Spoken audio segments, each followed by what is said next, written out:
This has been Brode, and you're watching Born to be Wild.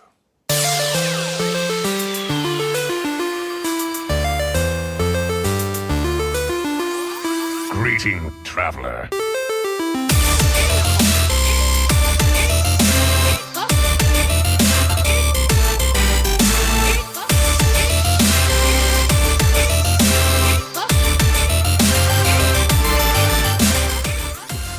Welcome everyone to another episode of Born to be Wild, a Wild exclusive Hearthstone podcast where we have fun hanging out with friends talking about the Wild format of Hearthstone and spotlighting members of the Wild community. I'm your host, as always, Nate Wolf. It's great to be here, and joining me tonight, a couple of my favorite people.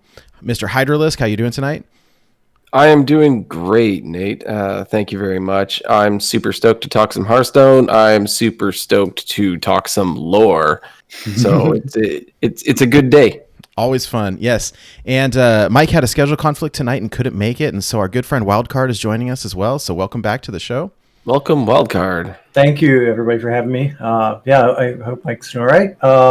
But yeah, I'm happy to step in. I appreciate the opportunity, and I'm not a lore guy, so I'm all ears tonight. I'm going to be pestering you with questions. So goody! I love questions. It is always fun to find out more about the cards that we're playing with, like just to know a little bit of kind of the behind the scenes here. So, Lore Master Goliath the Dwarf, welcome back to the show. It's great to have you.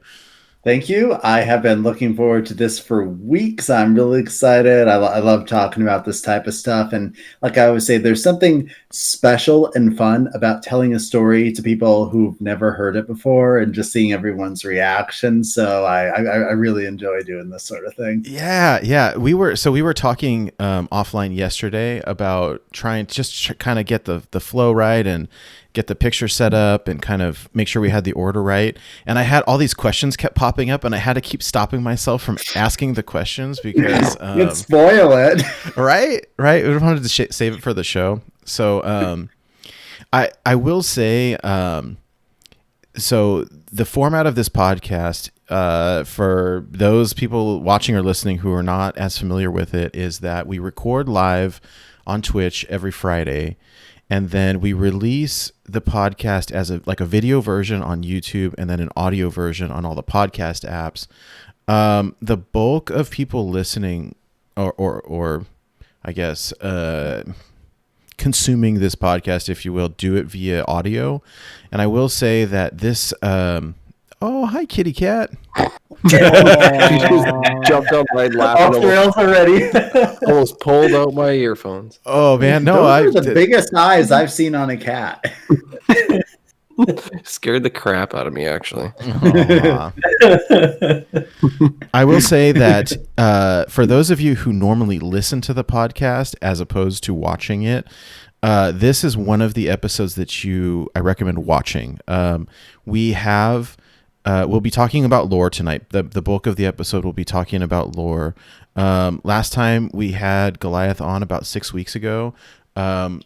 The feedback that we got was so overwhelmingly positive that we chatted with him and said, hey, maybe, can we do one of these maybe every 6 weeks or so, just to we could talk about the lore for months probably and not run out of stuff. And so he graciously said yes.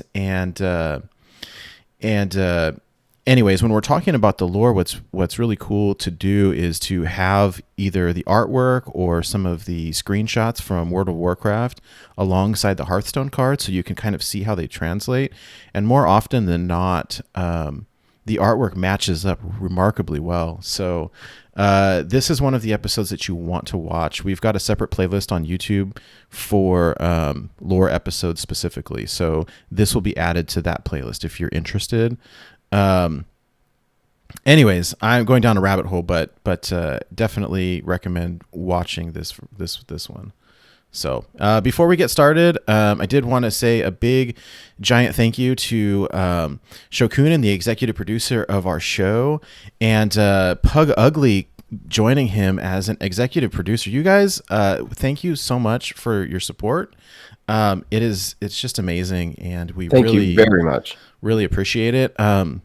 And also to Adam W., one of our patrons, thank you so much.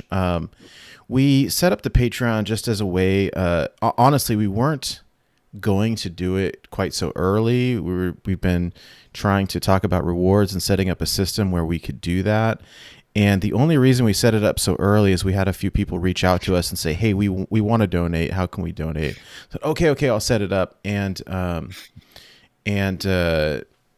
there's no pressure at all if that's something that you folks are interested in doing. We really appreciate it. If you're not, no pressure at all. We do this show because it's fun and we have fun, and we'll keep doing the show as long as we're having fun. So that's great. If you feel like you want to donate for whatever reason, we will happily take your money. It helps pay the bills. There's audio equipment, there's packs, there's website fees and stuff. But I don't want anyone to feel obligated at all. If you are interested in supporting the show in a non-monetary way, one of the best ways that you can do it is to like our stuff, comment on the YouTube, give an iTunes review, participate in conversations on the Discord, just hang out is super cool. And so and the Discord is a great place. There's a lot of good conversations happening. You can get a lot of help with the deck that you're playing. We got lots of deck lists going on in categories for them all. Shout out to Mike for setting a lot of that up. Yeah, it was kind of dead until Mike, I think, really got it all set up, and we've got categories for a bunch of stuff. It's mostly Hearthstone related, but there's other stuff too. And we got a really nice compliment from Grant Watchman from Velen's Chosen, just saying that it really felt like a community, and that made me tear up a little bit. But it does, and so I like that.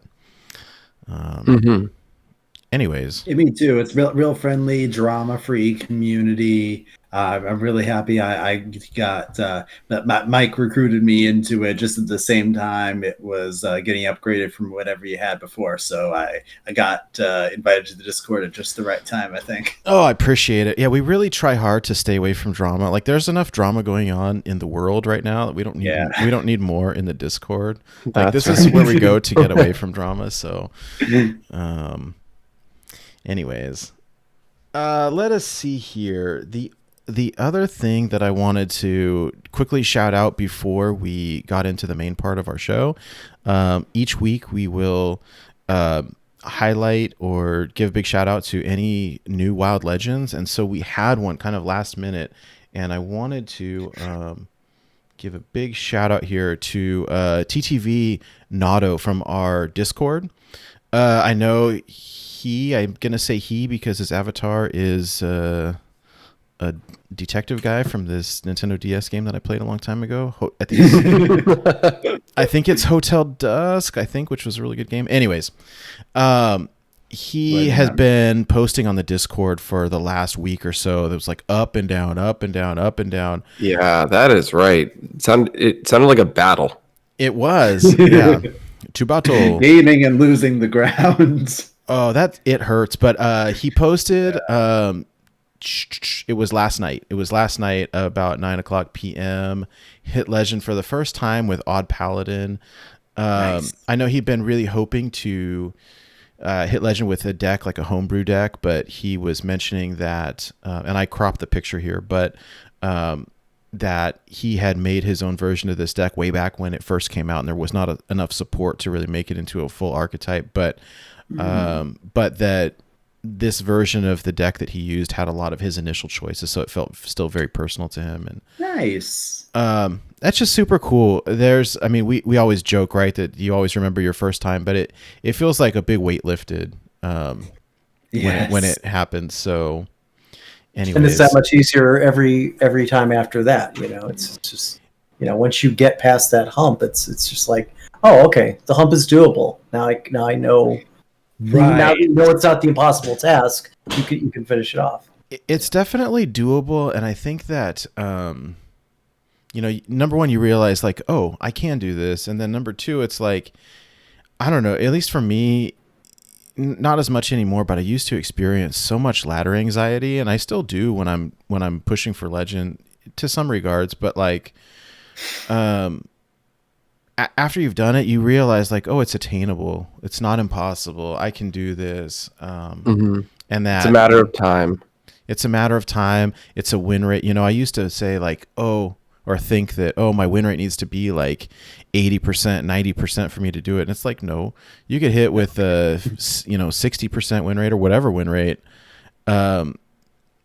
Anyways, I'm just really happy. Just as long as you win more games than you lose overall. Yeah, 51%. That's right. Yeah, That's right. 51%, 500 games. Might take you a long time, but Especially without Warrior. oh god, we can. Yeah. All right. Well, I'm gonna pass. Take a long time to play. I will pass the Really torch long over to Hydra. We can talk about our weeks because I think I've been going on. Yeah. You're right. That's a rabbit hole. Well, yeah, we just like to see how everybody's doing, what they've been up to this week. So I want to touch base with Wildcard and see what he's been up to. It's funny, like, to come on a show in a week when I've really had a quiet Hearthstone week. But yeah, I mean, like, I'll address it as what I've done this month. How's that sound? Because Sure.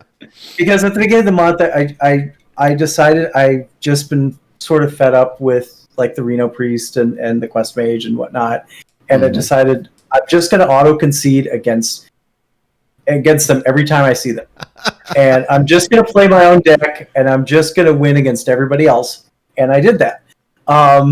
So I got to rank 3 fairly quickly, but see, the funny thing is, and I told Nate about this earlier, is that not wanting to hit legend, just wanting to do my own thing, I've also taken away my carrot, so that's made me a lazier player. And now I've kind of I've just done my dailies and casual, and haven't played ladder hardly since like the first week, and that's terrible. I probably would have hit legend by now had I kept going. But that's kind of what I wanted to do. It's a lot less stressful this month. I was having a blast, just stress free. And anytime I see a deck I don't like, I want to face. Right, bottom right. I mean, if you're not having fun when you're playing the game, what's the point? Yeah, but tell him what deck you've been playing though, because this is the interesting part.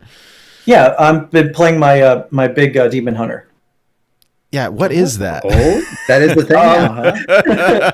It's my thing. I don't know. It's basically taking all it's basically like a recruit Demon Hunter, using all the big demons and the big minions to pull other things out, and it's fun. It's a really fun deck. Sounds really fun. Yeah, I could post the deck list is probably on my Twitter somewhere, but yeah, I can post I'd love it to try that in the chat if I can find it. It sounds like an absolute blast. And I was talking to Blue Train earlier this week, and I've been playing. I don't know. I always love these. Like, my favorite decks tend to be. I don't know, what is the magic term? Like, is it Timmy? Likes to play big giant minions.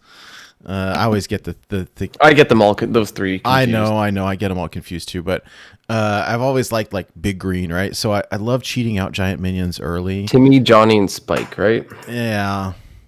I'm not so much like, I like playing combo, but what I really like is cheating out giant minions. So Q block is like my favorite, but I really enjoy recruit, recruit hunter, recruit warrior. So when you start talking about a like big recruit demon hunter, and then I hit legend a couple months back with big shaman, and it's the same style of play, and like, it's so fun. Like, can you throw cubes into that and turn it into like a cube block version of Demon Hunter? Oh my god, you would make. I will. I'm making a note for myself right now. Like every time I go on the show, all you do is like hint at something. To accept it. It's to prod me a little bit. When I was on the show as a guest, you're like, I'd love something Kingsbane, and was it like the next day I gave you Cthulhu Kingsbane? So it's I love it. That's what I love about the game. Cthulhu Kingsbane. I can do that for you. Yeah, Cube That sounds fun. DH noted. Homework. Yep. Well, there we go. Got it. Now, next time you're on, we'll know what to talk about. We'll talk about that. Well, how about you, Nate? How's your week been going? Oh man, it's been good. So last week, I think we were talking about the all the fires and everything. Like the whole West Coast has been on fire. I'm near Portland, Oregon, and so we've got fires in Washington, fires in Oregon, fires in California. Like the whole left coast is on fire. I thought it was just in California. I didn't realize it was reaching that far north. Oh yeah. And so I'm in Vancouver and I can't see the sun. Like it is blacked out from the smoke. So obviously vampires are responsible then, just like in Skyrim, you know. So this is funny. Someone that I work with had told me earlier this week. She was like, 2020 feels like I'm watching like Back to the Future or some sort of time traveling movie, and every time someone goes back to fix something, they break something different, and so there's right. And so it's like, hey, oh, I love that. There's no more murder hornets, but now the whole West Coast is on fire. Oops. And so, the fires are now going out, but like, what's going to happen now? There's going to be a flood or something. Yeah. So I am going to use that on people in my life. Which plague is next? Right. Locusts. It's going to be locusts. Or frogs. Yeah, I was going to say the raining of the toads or the frogs. Frogs, yeah. So in good news, it started raining yesterday, late last night. Scared the crap out of me and my wife. At 3:30 a.m., the most giant thunderstorm ever, and it was like long, loud, rolling thunder. But it's been raining since last night, and so the air quality has been a lot better. We work in kind of an older office building, and so the smoke somehow managed to invade our HVAC system, and we had all the smoke like in the building. And so as the boss, like I can't let all my people sit in smoky building all day long, so I send everybody home. We've been working from home all week, and it's kind of weird, but it's kind of cool. I don't know.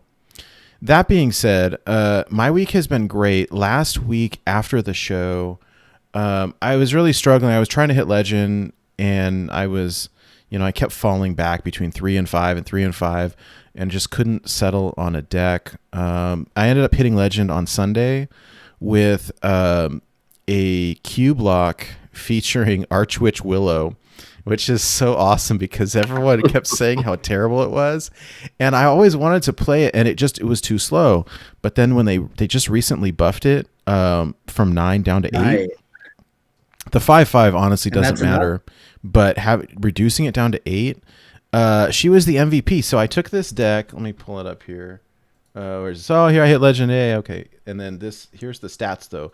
This was crazy. I went 9-1 to Legend with this deck. And the one loss that I had was from a rogue who was playing Malygos Rogue, and I couldn't tell for most of the game what it was. And by the time I realized it was just too late. And I had set up lethal for the next turn, and he dropped Malygos and a bunch of spells and killed me. But like 9-1, it was crazy. And I got to use Archwitch Willow, who was truly the MVP of this deck because so many people were playing aggro stuff, and you drop these gigantic taunts, and they just can't push through them. It was awesome. And but the Doom Guards were good in this. Doom Guard is not always good in Cube, so it was just the right meta choice at the time. And it was super fun to play. And so 9-1, it's so gross. 90%. It makes me feel so good. I mean, it's not a huge stat line because it's only 10 games, but that's what it took. Still. I mean, and so I was playing Odd Warrior most of the month. And it was doing pretty well. I mean, I had a positive win rate with it, but it was low. Like it was like a 55, 59, somewhere in there, 57%. But the games take 30 minutes, and I don't want those are the ones you concede. The long one. Whenever I saw a big priest or res priest, they're just going to keep resing, and I didn't have enough clears. I was like, same thing as wild card. Bottom right. Not doing it. Yeah. Not happening.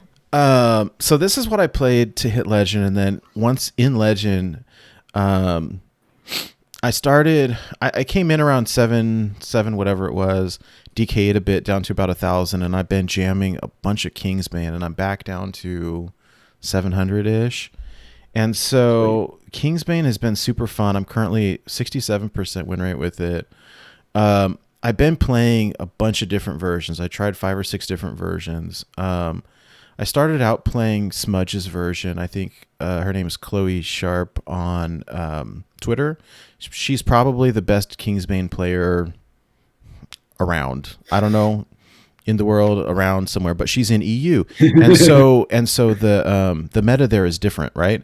And her deck was before the Darkglare nerf, and so her deck was teched specifically to Darkglare, and so I was doing okay with it, but it wasn't like, I don't have an updated version. And then Brookworm hit Legend this past week, right before I did with Kingsbane, and so she shared her list. And I liked it, but it was running a couple one-ofs. It was running one Sap and one of this and one of that and a Leroy Jenkins. And I liked it, and I have a positive win rate with that too. But I feel like the one-ofs are a little bit inconsistent. I played around adding Voracious Reader to it because I wanted more draw, and that was okay. But having the one-ofs in the deck felt a little bit inconsistent. So I switched over to Corbett's version. And, I mean, the core is all the same. But that's the version that I've had the most success with.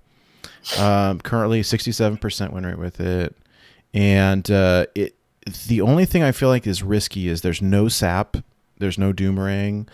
And in talking to Blue Train... Doomerang. So I think the reason that it works so well and the way that it justifies running no Sap is that when your opponent is dead by turn 5, you don't need Sap. That's a fair point. And so there's a couple times that I wanted it, but like it's so fast. And so what I have resorted to... Lots of card draw. Lots of card draw. And so I resorted to crafting a bunch of these cards in gold. And so I wanted to let you guys know I'll be setting up a GoFundMe account because I need money to craft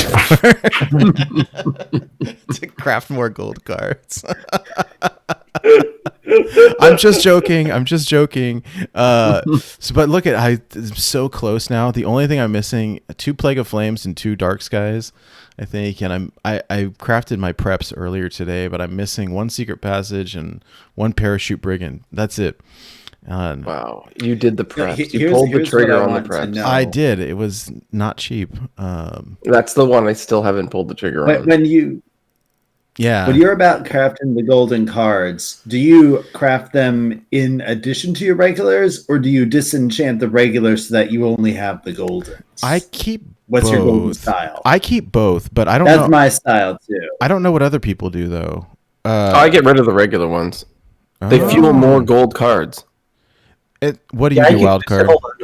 I used to hold on to them for a long time, and then I realized, I mean, not to knock at you, but I was like, that's dumb. I should just get rid of these because I'm not playing with the other ones. I mean, if I make a deck, I'm only playing with 2 cards, so to have 4, no point.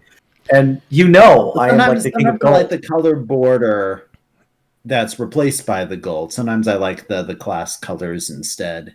I see. I don't know. Fair enough. But I mean, unless you have a ton of gold cards, you're going to have plenty of class color in there, just naturally, I would hope. There. With the exception of the all gold decks that you play. And that's just this whole other baby, I don't know. I'm really curious what other people do. It had not even occurred to me. And I think it was Armorn who asked earlier this week was like, hey, do you, when you craft the gold, do you get rid of the regular one? And I was like, yeah, I hadn't even thought of it. It's because it was your screenshot when you crafted Willow. You had the original one still there. Yeah, and it boggled everyone's mind. There's 400 dust that you're never going to use sitting there. Yeah, well, I'm gonna have to ponder that a little bit. I don't know. here's the thing. Honestly, I'm worried that if I go and disenchant the regular versions, that like I'm gonna regret it for some weird reason. I'm not gonna be able to sleep at night. I guys. would. I do it so I can make more gold cards. But are you worried about min-maxing the dust? Is that the issue? Because I know you like held on to like a ton of the cards, waiting for like the Dark Learners and things like that. Well, I did. If you're trying to min-max, then well, I'm done now. But next time a set comes out, I'll do the same thing. I'll wait. Just imagine, Nate, if you disenchanted every single regular card that was a duplicate of a gold card, how many more gold cards could you craft? A lot. A lot. sounds nice, doesn't it? It sounds like a math problem. I think you should do it on the stream right now. You should just push the button. Oh my god, you guys are bad influences. Okay, move on to somebody else. I'm done. Okay, I had a good week. Let's talk to Goliath. Let's see what Goliath has been up to. What's new with you, man? What have you been doing this past week? Okay, so in Hearthstone, been very slow for me. Slow month. I've honestly been. I keep running into the problem where I find a good deck that someone's made, but I'm always at least one epic or legendary short of it. And since I'm not a whale who can afford to just buy a ton of decks or whatever, I have to, wait and do all my dailies and get packs, and maybe I get the card, maybe I slowly accumulate dust or whatever. I'm getting close to being able to craft another legendary. Like, for example, some Highlander decks, like I was saving up, like, okay, I finally crafted Zephrys, and I finally crafted Kazakus. But now a lot of those decks are using the Lore Master Palkek as well. So, like, I got to save up for him, or the Solarin from the Mage Prime, which is like, I got to save up for those things now. So what I've been using is a Zoo Discard Warlock lately. I've only just gotten up to Diamond 9 on it. A deck that I've been having a bit more fun playing is actually I've been having to kind of dabble in Standard a little bit, and for a stealth rogue, using like Infiltrator Lillian and a bunch of the stealth cards that came with Outland. And with Scholomance, I'm trying to get a wild version of it, but I'm short one Greyheart Sage on it at the moment. Okay. Outside of Hearthstone, it's been an amazing week for me. Honestly, stuff that I've been a lot more distracted with IRL, maybe at the cost of Hearthstone stuff. Where so after 3 months of searching, I finally landed myself a job. Oh, did you get it? I know you were interviewing a while back. Congratulations! Yes, I just got a position as a main reporter for a newspaper in a small town, just about a half hour's drive away from me. So, and it's part of a larger news company, so there's a lot of potential for advancement and everything, and I'm really happy to finally get that post-college job. Nice. This has been an interesting year to graduate and attempt to enter the workforce. You know what I'm saying? I can see that. I also officially got inducted into a barbershop chorus that does some local barbershop music. I've been having a lot of fun singing that stuff, and it's just been. And just earlier today, I went on a hike with a friend in one of the local nature areas. So it's been a very, very busy week for me, but a very happy one. That's and every a good time one. something new happens, I'm like, hey, they're gonna ask me about my week when I'm on the show, and I get to say this stuff. That's so cool. What do you sing in the barbershop? I forget the names of each level, but what are you? I'm a bass. I have a rather limited vocal range. I'm way down in the. I have almost no falsetto at all at this point in my life. Goliath did this week's song too, which is really, really good. So It's very good. Thank you. Actually, I had it in my head today yeah, because looking I forward to knew we were everybody going to be playing it, and I'm not going to say what it is, but it was just going over and over in my head. it's very good. Today. Thank you. Sweet. Well, for me, in this week of Hearthstone, I did a thing where I don't know A thing. I know what you're going to talk about what we talked about last night. That's so funny. Yeah. Okay, so I used to before I joined the show, I had an obsession of keeping 3 accounts at all times. Actually, 1.4 accounts all rolling at the same time, where I was complete. Yeah. So playing on Asia, EU, and North Americas, and then I had another alternate. Why, I don't know. I used to play on my kid's account though to try to get him the card backs each month. Well, that too. That also. Because he hasn't been playing Hearthstone a whole lot lately, but like he always says that he may want to come back and play it a little bit more. So I do his dailies for him, but I just do his dailies against myself, so it doesn't matter. Like it'll be like play all these mechs or play all these Murlocs. So I'll just like build him a deck full of mechs or Murlocs, and then I'll just verse them. Like, and I'm just playing against myself, and I'll like do his quests for him, and then I open packs. You're like that guy in the library who has the chessboard and he just plays against himself. Yeah. I'll do that to complete my kid's quest, just so because. Like, he'll come and watch me when I'm playing Hearthstone. Like, he'll come and sit on my lap, and he'll watch me play. And he used to play quite a bit, but it's been a while. He hasn't... It's probably... Well, it's been since Fortnite came out. So, Fortnite! Yeah, right? That explains a lot. Yeah, it does. It really gets... It's all flashy. Which costs more? Well, he was always free to play... But he actually does spend his allowance on Fortnite. Which is pretty funny. Yeah, he buys the V-Bucks so he can get cool things. And he uses his allowance for that. So, but that's cosmetics, fine. Man. Cosmetics The are cosmetics really are hard to resist. Yeah. That's the thing. It's only cosmetics. You don't any get game. anything in the game. Like, you don't get a better gun or anything. You just get, like, the cool skin. Right? Yeah. But it's worth it to some people. I don't know. Yeah. I'm a sucker for that stuff. Yeah, Why me too. I ended up buying the Jaina bundle this week. Yeah. So, yeah, the point of all that is I went back to trying to maintain the accounts again, which I haven't done in months. I used to always log on, and on EU, I would usually get up to like, I don't know, in the old system, just like rank 5 or 10 or something like that. But I would play it and I would do all my quests. Asia, I basically was there to complete my quests.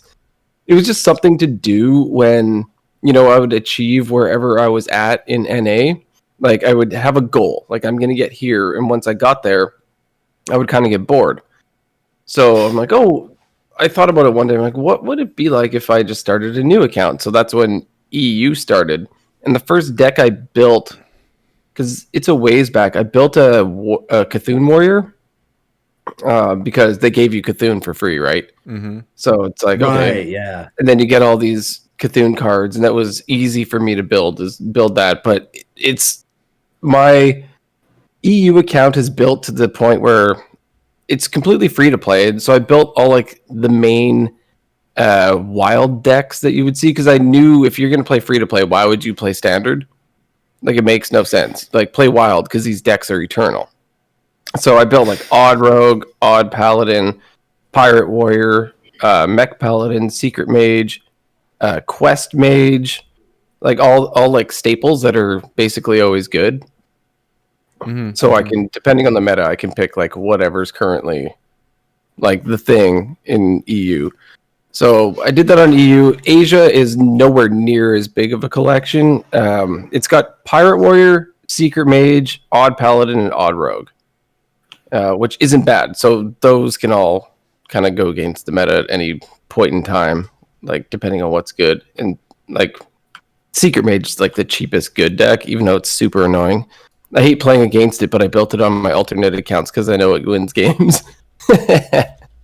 But so yeah, this week I just been jamming games on my other accounts and my main account, just basically trying to do all my quests. I used to normally always keep up with the quests so I could, at the end of the season, if you do all your quests, you get like 8,000 gold or something like that. Quite a bit, yeah. Before the next set comes out, and then so you could just get all the packs. And I used to do that like all the time, and Yeah, I dropped it and I started doing that this week. So I've just been rotating through them all. Outside of Hearthstone, I don't think anything interesting has happened, to be honest, other than it's smoky out here still, but it is getting better, like you were saying, Nate. And I think that's my week, basically. And unfortunately, that's going to be because once I get in a habit, I get to keep doing it. Like I already saw that because I had to do all the Scholomance quests on the other things because I hadn't done them yet. So I last night was going through the legendary quests or whatever from Scholomance where it's do this for your packs, and I was doing all that. And today I logged on to both my Asia and EU accounts, and I had more quests there. I'm like, oh crap! After the show, I got to do more quests. That's so. I think I may have fallen back into the trap. Uh-oh. Yeah. Oh well. Yeah, as long as you're having fun. We're here as your support system. Yeah. No, it's fun. But let's move on to the news. We don't have a lot of news, but we got a little bit. One of the main things that happened this week is we got the solo content for Jaina, and it's not too bad, to be honest. It's the Book of Heroes. It's got the 8 bosses, and it goes through her main timeline story. And by the way, and you've played it 3 times. I've played it 3 times. Because yes, this is true because I did it on Asia, EU, and North America. Oh my god! Because I needed, I had to do it. I had to get that stupid mage pack at the end. I've only gone through the first 2 missions so far, and they were easy, but they're fun. It gets a little harder. It's not extremely I've failed at a couple of them and had to repeat it. Once you learn what their hero power does. But I think. Go ahead, go ahead. For me, I think that some people have judged them a bit harshly, but I think that you need to keep in mind exactly what the goal is. I'm fond of this expression that says, if you judge a fish by his ability to ride a bicycle, he'll spend his whole life thinking he's a failure. Basically, that you have to have the right standard in mind. And for people who are saying, this was too easy, it wasn't challenging enough, I don't think that that's really the intention of what it's designed for. Agreed. It's meant to be fun, free, interactive way that you can kind of have a bit of a power fantasy with, an upgrading hero power as Jaina gets more powerful and learn more about the character. So I think that looking at through that lens, it's very good at what it's doing. Let's put it this way. Super Mario Brothers on the NES. I played that game 1,000,000 times. It didn't give me a pack. It didn't give me a skin. I popped that cartridge in hundreds and hundreds of times. Right? Even if I had beat it, if I had failed, over and over again did I play that game because it was either that or it was Duck Hunt. Right? And so now people complain when they don't get something out of it. I don't know. It's cool free content and it tells a story. So shut up. Classic Reddit comment. I'd like a refund, please, on my free content, right? Yeah. Spoiled. Being a story guy myself, that's the main thing I'm interested in. Working on a lore article about it right now on Out of Cards, actually. So that'll hopefully be up within the next week or so. Sweet. Nice. Speaking of the bundle. Yes. Yeah, go ahead, take this one, Nate. Me? All right. Well, we're gonna be doing a giveaway. We're going to be doing 2 giveaways, so that's exciting. The Jaina bundle here comes with 5 mage packs and the Scholar Jaina portrait. It's only available until the 21st of September, which I think is Monday. I think, and today's Friday. I have a calendar right next to me. Yes, so it's not available very long. I'm kind of surprised that they're not doing it for very long, but whatever. So we've got two bundles to give away. We are giving one away from the show personally, and we had a listener donate one to give away as well. which is super exciting. They had asked to remain anonymous, so we want to honor that, but we are very, very appreciative and super exciting. So here's how we're going to do it. We've got 2 bundles. We're going to give away one to the populace at large, and we'll do your standard kind of Twitter giveaway. And then we'll do a separate bundle giveaway specifically for the listeners of the show. I have to do this by Sunday because it expires on Monday. And so rather than, if we're not already friends in Hearthstone, we'll just send you the $10. Because you have to, there's a waiting period. I don't know if everyone is aware, but you can't gift anybody anything in client unless you've been in-game friends for at least 3 days. Yeah. And I did not know that. Oh yeah, no, that's why. You can't gift anything in client unless you've been friends for at least 3 days. And so typically when something like this comes out, we'd have to do a giveaway way in advance or end it in enough time that we can friend the person and then go through that waiting period and then gift it in client. So the easy way to get around it is like we'll PayPal you or Venmo you or whatever, like $10, and then you can buy it. So here's how to win. You've got 2 chances essentially. After the show, we'll post it up on Twitter. It'll be the standard kind of like and retweet so that we can track the people, and then we'll pick one at random from those. For the folks who are watching or listening to the show by, I don't know, Sunday afternoon at some point, the way that you enter that is just to send us a DM in Twitter on the show, or you can email us either way and you'd be considered. So at Born to Be Wild HS on Twitter, send us a DM and just say Mage Bundle Giveaway. Or you can send us an email. If you don't use Twitter, you can send us an email. It's borntobewildhs@gmail.com. And you can email us and just say Mage Bundle Giveaway, and we'll throw you in. And that way we've got one for our listeners as well. So super duper exciting. And we like giving back. So, Got a quick question about the Mage Bundle. What? Because I finished the challenges, but I didn't open my packs. What is actually in the Mage packs? Mage cards. The Mage Bundle. Okay, They're only guaranteed Mage. I assume like classic or something then, or like classic cards. Nope, or, It could be anything that is standard currently, right? okay. Something like that. They're standard Mage cards, not Standard not Mage not not classic, Yes. not classic, but it's standard sets. Mage cards, Right. So yeah, anything from Rise of Shadows to current. Okay. Yeah, that's the thing. As a Yeah, WoW so player, I have it could be no a card idea for anything. where standard begins anymore. I'm like, anytime I It's good to know that it's like- those cards are always wild playable. right? So- That's what happens as a like a long-term wild only player when we say, oh, they're standard Mage cards. Well, which sets are those? I don't know. I don't follow that, man. I got no clue. I'm surprised Goliath knew when it started. I was like, all right. I'm glad. See, that's it's the year of the what? oh man.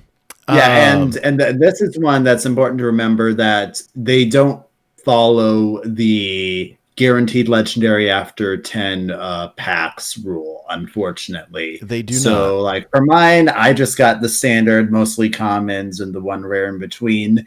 Nate ended up with a golden Rast Frost Whisper. Right. So okay, so this is so funny. This is you need to put on your tinfoil hat for a couple seconds here, but Mike Lowe, right, on the show, talking about his whole conspiracy theory pack opening Kriparian like methodology here, and he goes, "Hey, here's how you do it. Here's how you open all the legendaries. You always hit spacebar, and I was like, "Nah, man." He's like, "Just try it."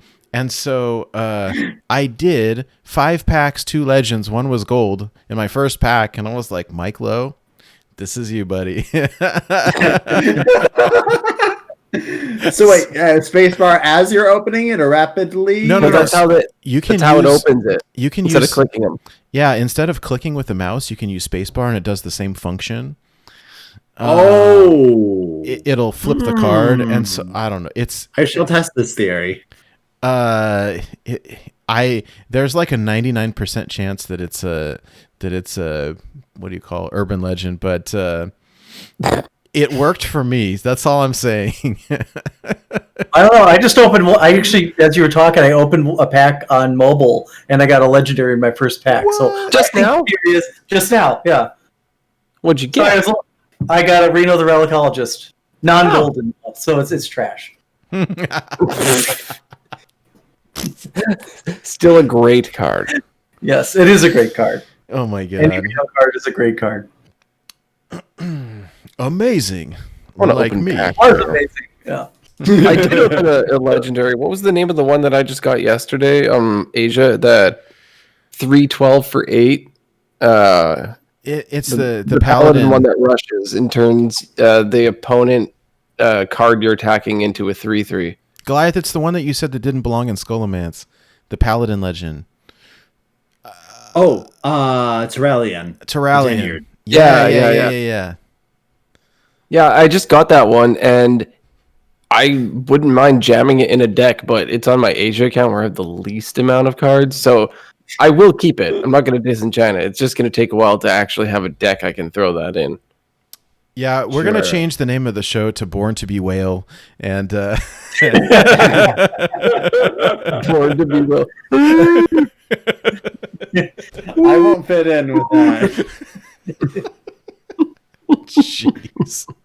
I'm a peasant. This is God, we're such bad influence. This is terrible. Yeah. I'm sorry. Yes. Anyways, we're giving away 2 mage bundles. Please, Yes, DM, back to the main point. slide into our DMs and. All right. So the main topic of this show, we don't normally we would do like an interview of the guest and all that, and we are skipping that because we've already interviewed Goliath and we know who he is and we like him very much. Thank you. So we are going to be skipping straight into our lore episode, if you will, and so we had started these lore episodes with Scholomance Academy, and there's nothing like new yet to talk about, but we liked it so much that we're jumping back a little ways to the last set, which is Ashes of Outland. And there is just an incredible amount of lore here. And so without further ado, let's just begin. I think we'll kind of shift things over to Goliath, and then we can interrupt you to ask questions. And I've got a whole mess of slides here, and so we'll kind of be going through them as we discuss. And then at the end of the show, if anyone, if everyone still wants to hang out, we can talk about, what we've been playing and do some co-op at the end of the show. So without further ado, Goliath, welcome to Ashes of Outland lore story time. All right. Pleasure to be here, ladies and gentlemen. I'll just do a quick recap for those who may not have seen the previous episode about the particular relation of Hearthstone and Warcraft lore. So Hearthstone is based off of Warcraft in the sense that they are sort of like tall tales that people who live in that world tell for fun around a campfire, or in this case, around the hearth in a tavern, where they're taking a break from their adventure, setting aside any hostilities, and just kicking back and relaxing and having fun telling some stories. So just like how we have stories that stretch the truth of history and are real tall tales, like, for example, think of Johnny Appleseed or Pecos Bill, Paul Bunyan, those types of tall tales set in a historical period, but, stretching the truth. That's what Hearthstone is to Warcraft. So there are some things that are going to be direct characters from the lore. There are others that are Hearthstone unique characters, but I'm bringing them up in order to demonstrate, this is an example of this more general thing that I'm talking about. So to get started with Ashes of Outland, this is a set that covers a huge thing, because what we're talking about, Outland is essentially an entire planet, or what's left of a planet. We'll get to that later. So most Hearthstone sets deal with a smaller area, like, you know, Saviors of Uldum is just about the region of Uldum. Ungoro, it's just about the region of Ungoro. Those are much smaller areas on a single continent. This is an entire planet, basically. So we have to go back to the very beginning. So if you could put up the first slide for us, then we can get started with the creation of what would become Outland. All right. Yep, we're good. Okay, so basically, Outland used to be this planet called Draenor. And Draenor was a world that was just really full of life in the way it naturally evolved. There was this... It's a very savage world. It's survival of the fittest taken to the extreme, where there was this huge carnivorous plant that just evolved and consumed everything that was known as the Evergrowth, and was kind of actually absorbed a sense of sentience after consuming just like, you know, this magical energy from here, life on the planet, and et cetera, and et cetera. And so basically you have this huge hive mind plant that is dominating this entire world as it's evolving, and it's kind of terrifying. Parts of it are known as the spore mounds, and there's various different parts. Like you have a section that is, you know, very tropical jungle-ish. There's a section that is very, you know, like made up of fungus and mushrooms and all that sort of stuff. And it's just consuming everything. Now, one of the most important races in the Warcraft universe are these beings called Titans. They are basically huge, giant, very powerful walking worlds that wander the cosmos. And they are very dedicated to preserving life and order. And there was this one named Agrimar who came along and saw Draenor and realized that this was just not a good situation, because eventually this Evergrowth would consume everything on the planet until there was nothing left, and then it would consume itself, and then just everything would be dead on the planet. And so, because he wanted to restore a sense of balance to this world, but he was too big and powerful, like he probably would have destroyed the world by touching it if he tried to sort things out himself, he basically transformed a mountain, like the hugest mountain on the planet, and he just infused it with a ton of magic, and it became this giant being known as Grond. And what you see in our picture right here is Grond. He's the big stone guy who's like drooling fire and everything, fighting against the spore mounds, who are the big leafy people. And this battle lasted for like, you know, thousands of years and everything. You know, it's a, you know, epic mythology type of origin story. But basically what happened is that as there's the huge struggle that goes on, they all destroy each other, and pieces of them become the ancestors of all the races native to this world. So and you can go to the next slide now. Interesting. That starts to make a little bit sense now that when I start to see these. Okay. Mm-hmm. Okay. Yeah. Well. Yeah, we're here. So I've got the Forest Warden Omu. Right. So Omu is one of those examples of what I said is a Hearthstone original character, but is the only example of this particular race. And honestly, I have no clue what this character is doing in Scholomance, because they're on Draenor, and I don't know. Yeah, story-wise, it doesn't make a lot of sense, but it's a really cool character. This is a member of a race, what is known as a Botani. It doesn't make sense this is yet. Right. Like I said, well, it's tall tales. So it's probably told by someone who's had a lot of ale and just having fun. It's like, oh yeah, and there was totally a tree person at Scholomance too. Yeah, let's say that, that's the great thing about Hearthstone. You can easily use the whole tall tale thing to explain away inconsistencies. But yeah, so this is one of the races that come from the Evergrowth pieces breaking off. Became like big, huge, sentient tree people with bark-like skin, and they're always trying to take over Draenor again in order to keep, to have it just nothing but the growing stuff, the trees trying to take over. That's kind of one of their things. They're very powerful if you get on the bad side. Next one. Okay. So here we have another one. Remember, I said that there was also a fungal element. These are the descendants. This Archspore Msshi'fn is the leader of this group, this race that is descended, and fortunately, they are far friendlier and kind of adorable. And this is coming from me, where I have. I'm not a huge fan of fungus personally, but even I have to admit that these guys are just adorable.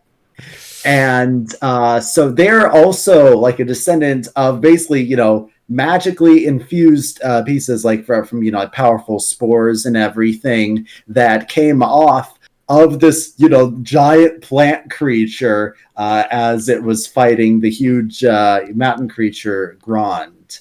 What are these guys called? Like, what's the race? Actually, it's slipping my mind at the moment. Let me briefly it's Team 5's mind too, because they didn't give it one. We can call it little spore guys. This is another one though. Like when you pull them up, like the artwork from WoW looks exactly like the card. So I love that. It's interesting that they're called sporelings. Okay. Sorry, Wildcard. What were you saying? No, it's weird though. So if these are all different sort of sub factions, it makes me wonder why they didn't start new factions as cards. Like, why isn't this a Sporling card? You know what I mean? Like, or is that? I mean, again, it's just a design. You know what? But are there enough? You mean like tribes? Tribes, yeah. Tribes, it's interesting you bring this up though, because Celestalon posted something on Twitter earlier this week about that specifically. I think there was a card in the Jaina solo missions where it's Illidan. No, not Illidan. It's Malfurion. Malfurion comes up as a legendary card, and he's got a tribal of Night Elf. And so people started asking on Twitter, like, "Oh my God, is there going to be a new tribe called Night Elves?" And he's like, "No. Back when we made this game, it was a lot easier for us to organize everything very specifically like that, so that we could find stuff. And so all of the cards have all these different tags, and like they're meant to be hidden. It was a lot easier from the game perspective, where we only had a small number of So we have." Dragons, and we have God, why is it slipping my mind now? What are the other tribes? Totems, Murlocs, pirates, right. elementals, Murlocs, Max. There you go. God, wow. See, it's been a long week. So I imagine, there's a good chance that there's more behind the scene like tags. And so someone had asked, kind of the follow up is like, oh, well, will we ever see some kind of new tribe? And like, oh yeah, maybe, probably, who knows? And but I thought that was interesting. So I guess my point is, we very well could have a like Sporling tribe at some point. In which case they'd have to print enough cards for it to be worth it. Yeah. If there's going to be any sort of tribe specific synergy that says like, if you control a Sporling, if you control a tree ant, if you control a secret, do this thing. But I think that they could pretty easily add those tags, and because it sounds like they sort of like secretly exist in the background anyways. I didn't link that article, sorry, but I read it. Anyways, is there anything to this character, or is this just an example of like the this is offspring an of the giant actual tree? character. Yeah, this is an actual character from Warcraft, who is this guy. Now, the particular title of Archspore is unique to Hearthstone, but he is basically the little chieftain of this particular tribe, this village of Sporelings, and he's kind of like the gatekeeper. So he's that makes sense with his taunts ability right there. And the prime is something that Hearthstone just made up right here, but it's also connected because it says that he summons the fungal giant. The fungal giant is another race that's kind of similar in that it's just a much bigger version, but it's also a descendant of the evolved things that fell off of the fungal areas of the Evergrowth. And So if this little guy was a Pokemon, he might eventually evolve into that? You could say that, yes. Probably. So yeah. But and moving on past these plant people to the next one. Once the Evergrowth was destroyed, it allowed animal life to evolve again. And there were some really powerful beings that evolved out of it. Birds had a particular advantage because they could just fly above all of this trouble to the really high places.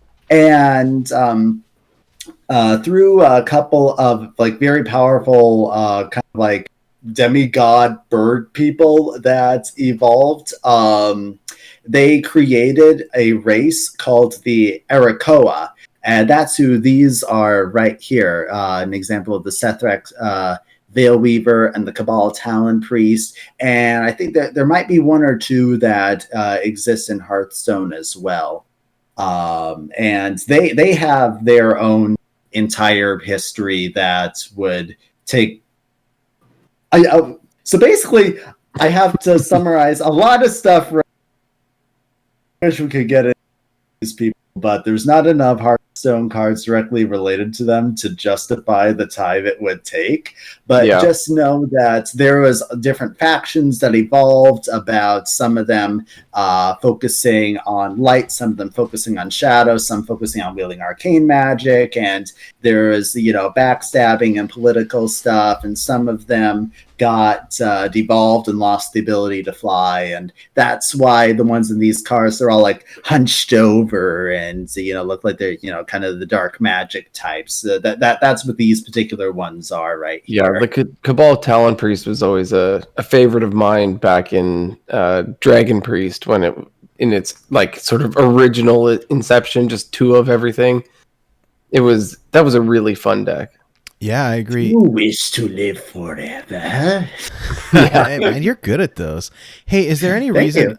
I had to step out for 2 seconds. Is there any reason why we see a bunch of these as priest cards versus other classes? Well, like I said, that generally involving well, for these ones in particular, they're the ones who are wielding the darker magic, and so it fits in with the flavor of Shadow Priest better than any of the other classes. Oh, Shadow Priest. That's what I didn't catch on. Like, I was thinking Priest, isn't that good? Nah, but we've got Shadow Priest as well. No, you see, like I'm not sure, but it might even be the majority of priest cards that are like the void users and everything. That's funny. or old god related. I haven't counted, but I don't know. It's either split even, or there might even be more of the evil priest cards at this point. I'm not sure. Oh god, you're probably right. Priest as a class is genuinely evil. I can confirm that. It didn't used to be. Nobody played that. Everybody always complained that it was underpowered for years, and now everyone hates on it so much. That's the circle of life in Hearthstone. A class is terrible, people complain, they make it good. People complain, they make it bad again. The res mechanic drives me crazy. Yeah. I'm so glad I don't see big priests anywhere at this point, because they made me quit Wild for a little while. I feel you there. Okay, are we moving on to the next one? Yes. All right. So The ogres. So we talked about the creatures that the spore mounds. We talked a bit about the Arakkoa being just kind of evolving from other animals that stood a chance now, but there are also like magically infused pieces of rock that fell off of Grond during the fight, and they became known as the Colossals, and they helped to continue the fight against the plant people. But basically what happens is that over a very long period of time, they break down and evolve and or devolve, depending on how you look at it, into different types of races. So you have like colossals that become these beings called Megaron, and ones that get infused with the spores, and so they start evolving into like half rock, half flesh beings. And you got like Gron and Ogron and like these different creatures, until eventually you get these completely flesh beings called ogres. And they built this big empire called the Gorefiend Empire, and it were a really powerful force on Draenor for a long time. They focused a lot on arcane magic, as you can see in the Ogre Magi. But they, some of them could be quite intelligent in the magical department. A lot of them, not so much. Very much the dumb brute types. You can see with the Boulder Fist Ogre. I'm ready. I'm not ready. And sometimes the magically inclined are often the ones who would be born with two heads, because that helped to make them a bit more intelligent. I'm not entirely certain how that works, but somehow having two heads makes them more intelligent and magically inclined. And so they were very, very powerful force for a while. But the evolution didn't stop there, because some of the ogres evolved and or devolved, depending on how you look at it, into a smaller but more intelligent race known as orcs. And this is where orcs come from. Orcs are the great, etc. Evolutionary descendants of a magically infused mountain that was created to fight a giant plant. Wow. Okay. So, Any questions? Do like say, for example, like the Ogre Magi and the Bolterfist Ogre, are they of the same time, or did the Ogre Magi come before the Bolterfist Ogre, or were they fighting alongside each other? There's classes and caste systems that they have, and that sort of thing. You know, obviously the Magi would be, near the top, and the things like the Bolterfist would be more like grunts. But generally, yeah, they're very capable of existing at the same time there. They're all part of the same army, essentially. Then. Yes. Okay. So yeah, just serving very different roles. So the two heads, though, is like almost like a status thing, right? They're more intelligent. They're higher above the others. Exactly, and it's very rare for one to actually. So that's that's just a status in itself. Like kind of like a person getting born with the royal birth or something, you might say. Gotcha. All right, so we're moving on into orcs. Next up I've got Beastmaster Leoroxx. Yes. So this is a interesting and slightly disturbing element of the right here, where the ogres were very powerful and generally quite cruel. They liked enslaving the orcs and everything. So the orcs would remember this is all very savage world, fight to survive type of thing here on Draenor. It's how things have naturally evolved, and so there's orc raids, trying to break the power of the ogre empire and everything. And as ways to fight against the orcs, so one thing that the ogres did at one point was they captured several orcs and forced them to interbreed with ogres, and created this new race known as the Mok'Nathal. So they're basically half orc, half ogre. and they were enslaved by the ogres and eventually gaining freedom at some future point in history. And so Beastmaster Leoroxx right here is in his particular time, is the leader, the chieftain of all of the Mok'Nathal. Okay, so these are half ogre, half orc. Yes. All right. Now How can you tell? so the screenshot right here is not the greatest because they don't really have Mok'Nathal models. Mhm. The art of the card is actually one of the best depictions we've had because, they could just draw things that weren't dependent on a game model. So really looking like something is half ogre, half orc. Now, one thing I believe we're going to get into this later, but these guys are at least the orcs right now. Like we're all used to those of us who started out with Warcraft 1, Warcraft 2. Like we're used to little green orcs, and I noticed that these orcs are all kind of a yellow, tan, orange, whatever color. So I believe we're getting into that later, though, right? Yeah. We're that's a huge part of the story that we're going to get into. Exciting. Just establishing the who's who on Draenor. And I love that part of the story, actually. it's well, isn't there? Well, anyways, we'll get to it later. But now, who? I mean, I know the answer to this, but let me ask you, like, what is the significance of Beastmaster Leoroxx in regards to our favorite hunter hero? Yep. Well, he is Rexxar's dad. Say what? Now, the thing is that Mok'Nathal are actually very peaceful by nature. They had their fill of war. They don't like it.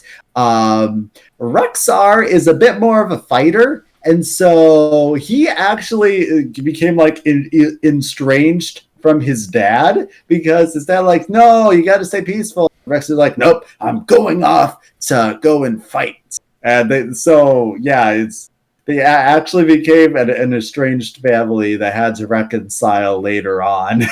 Interesting. Now I noticed that Leoroxx here has some kind of like saber-toothed tiger type pet. And then we know that Rexxar has Msshi'fn the bear. Is that something with their tribe thing? Is that a hunter thing? Is that a Mok'Nathal thing? Or is that, we don't know? I mean, obviously, when you live in like this, it is very, hunt to survive type. It probably would be very prominent in their culture. Mok'Nathal specifically is not something we have a ton of specific lore on. So we don't know all the details of their societies and everything. But I'd say like it's not like every Mok'Nathal was a hunter, but it makes sense that it would be something that would maybe particularly be in Rexxar's family or the way that he was raised or some sort of tribal aspect that he was inspired by and took as his calling. Okay. Is there anything else? Oh, sorry, Wildcard, I keep cutting you off. Go for it. You have a question? You're good. Is that why he says, I hunt alone? Is that because he broke off from his family? Is that sort of the... Yeah, he's the lone wanderer who just... Sorry, you cut out for a second. He's the lone wanderer who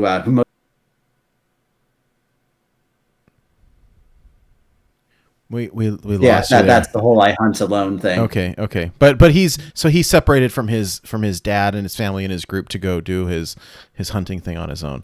Okay, that's interesting. Right. Is there any more like lore focused around this character, or should we move on to the next one? I think it's time to move on to the next one because anything else with Rexxar is later on in storyline, so we don't want to get too mixed up here. Yeah, so I do have Rexxar here, and so Rexxar again. This is a Mok'Nathal, so Rexxar is half ogre, half orc. Correct. Okay. I did not know that. That's really cool. Well, can I ask real quick? He likes to cosplay as Batman.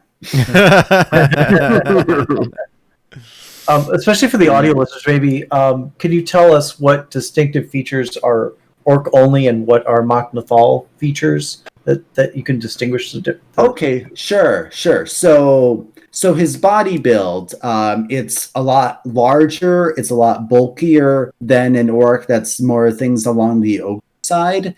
Now, obviously, like I said, he's He has this wolf helm that looks like he's doing the Batman cosplay, but so you can't entirely see his face. You can see it a bit more with in the art for Beastmaster Leoroxx, but they have a bit more of the face is a bit more of a mesh. But what really sets them apart is the intelligence that they are. They were basically bred to have the physical strength of the ogre, but having the fighting spirit and the strategic intelligence that orcs had, which was an advantage over ogres. And so the ogres are like, okay, we're going to breed a people to protect us from the orcs. That's the best of both. Okay, very cool. So it's mostly gray matter then. Kind of, yeah. Like that's the most that I can find words to describe at this point. As far as I know, there is not a Warcraft anatomy book about that sort of thing. Though, come to think of it, that would be pretty awesome if they were to publish that. So is there anything specific about Rexxar in terms of this Ashes to Outland story? Or is this just a kind of descendant line, like showing where the descendants of the mountain came from? Well, yes and no, because Rexxar's big thing that sets him apart is that he ended up becoming a champion of the Horde later on after its form. So he's pretty much the only Mok'Nathal that's in Azeroth, where the majority of the story takes place, and all the rest are still in Outland. He actually became known as a champion of the Horde, like a really high position in it. So that's something that particularly sets him apart. At one point, he did, when circumstances that we'll talk about later on had the Alliance and Horde going to Outland, that's when he kind of reunited and reconciled with his dad a bit, because his dad is like, we're under a lot of threats. Maybe the whole bad thing after all. Yeah. Okay. Well, that's cool that they reconciled, though. I mean, I like that. Maybe not completely, but at least on better terms. Yeah. They hugged it out. Yeah. All right. Should I move on to the next one? Yes. Now we come to where things really get rolling here, because that's essentially the descents getting the chessboard is set up with the basic rates. Excuse me. But now we have, if I may be so bold as to say, a wild card that is played here. So sorry, let me interrupt you for just 2 seconds. For the audio listeners, we have Prophet Velen up on the screen. So yes. All right, carry on. So essentially right here we have the Draenei. This is basically the equivalent of an alien crash landing on Earth right here. Because the Draenei are from an entire different planet called Argus, and they had a whole civilization there and everything. But then it kind of got taken over by the demons of the Burning Legion, and they keep on chasing the Draenei around in this, essentially as a spaceship. And then the spaceship basically breaks and crashes right on to Draenor.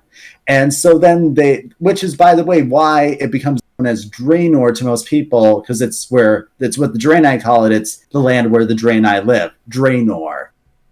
Even though they're not actually the natives, you would tend to call it like Orcanor or something. But we know it as Draenor because of that. And Okay. Velen is the leader here. He's the prophet, and there's their whole society. They're basically trying to survive. They get along with the orcs for a while.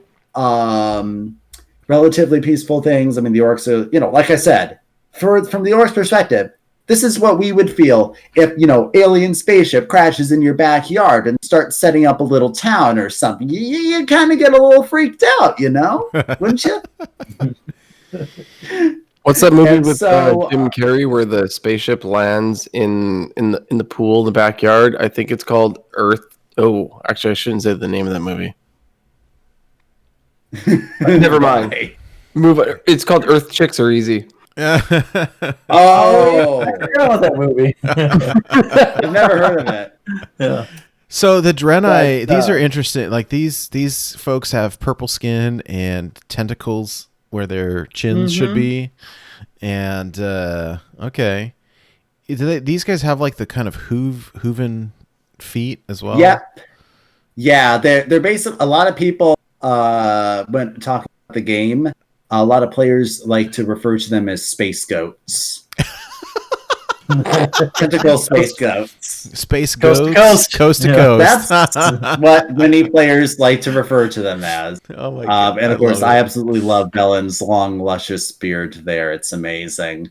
But yeah, so Velen is the leader there. And an interesting thing that happens is that so there are these beings called that we're helping them out. They're basically creatures made out of light. And one of them kind of died in the crash, but one of the results of where its body ended up laying, because it's, like made of light and everything, holy magic, is that it started attracting the spirits of the Draenei who died in the crash. And that's where the soul mirror comes from on our next slide right here.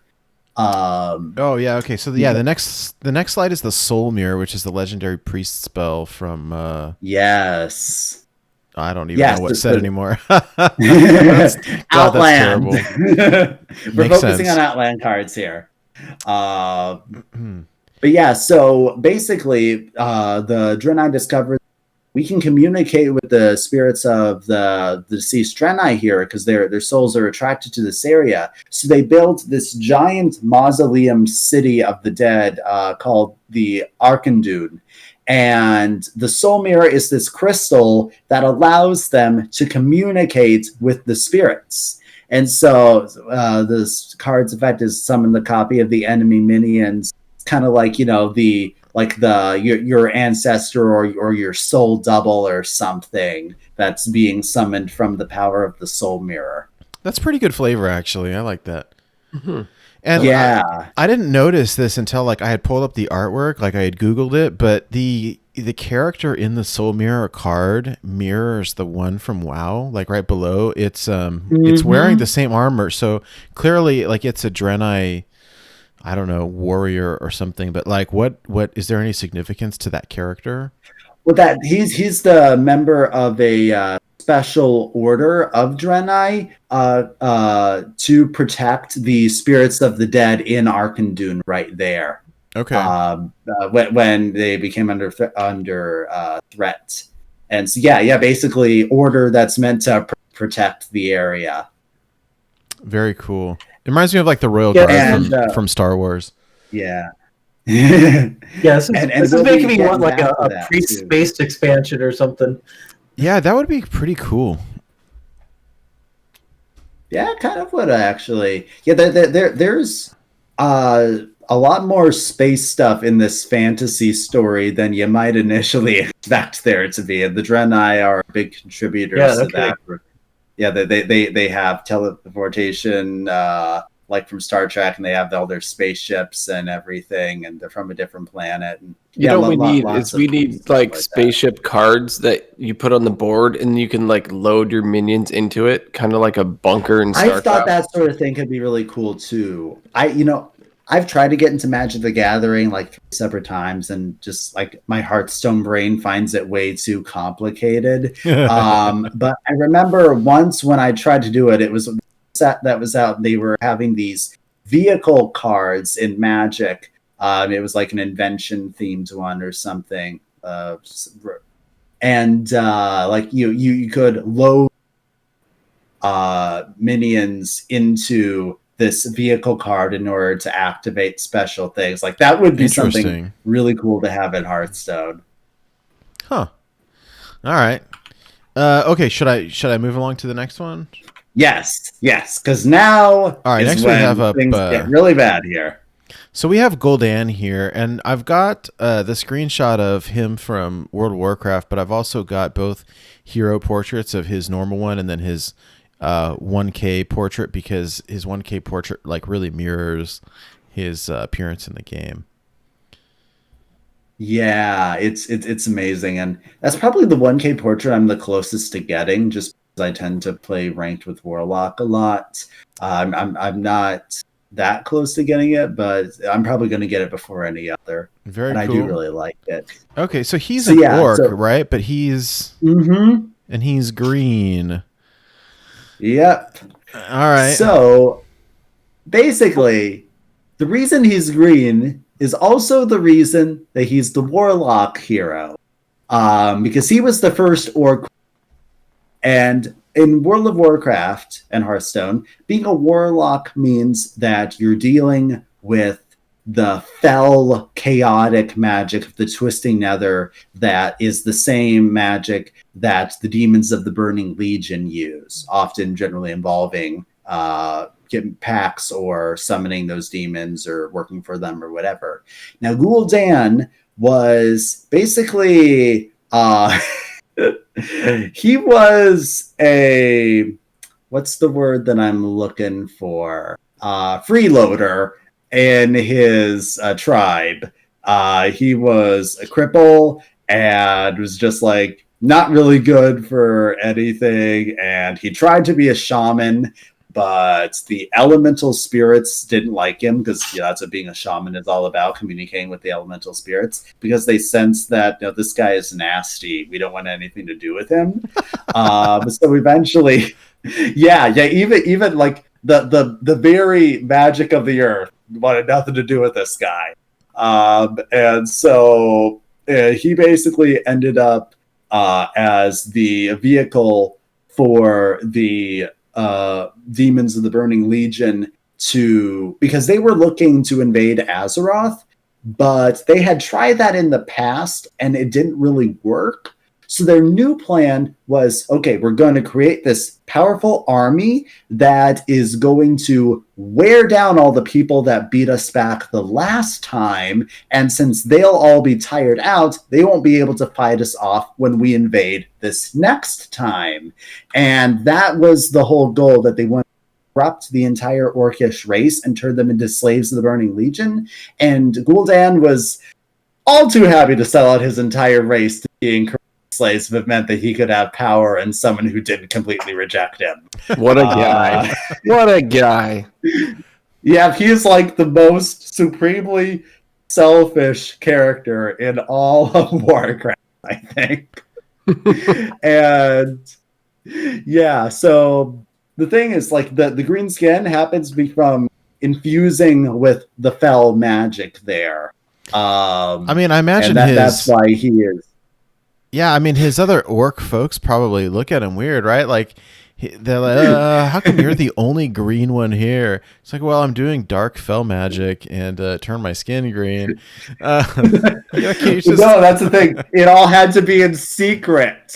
So, like, he can't let them know that he's doing that. He works really hard to corrupt them without them realizing it in gradual stages.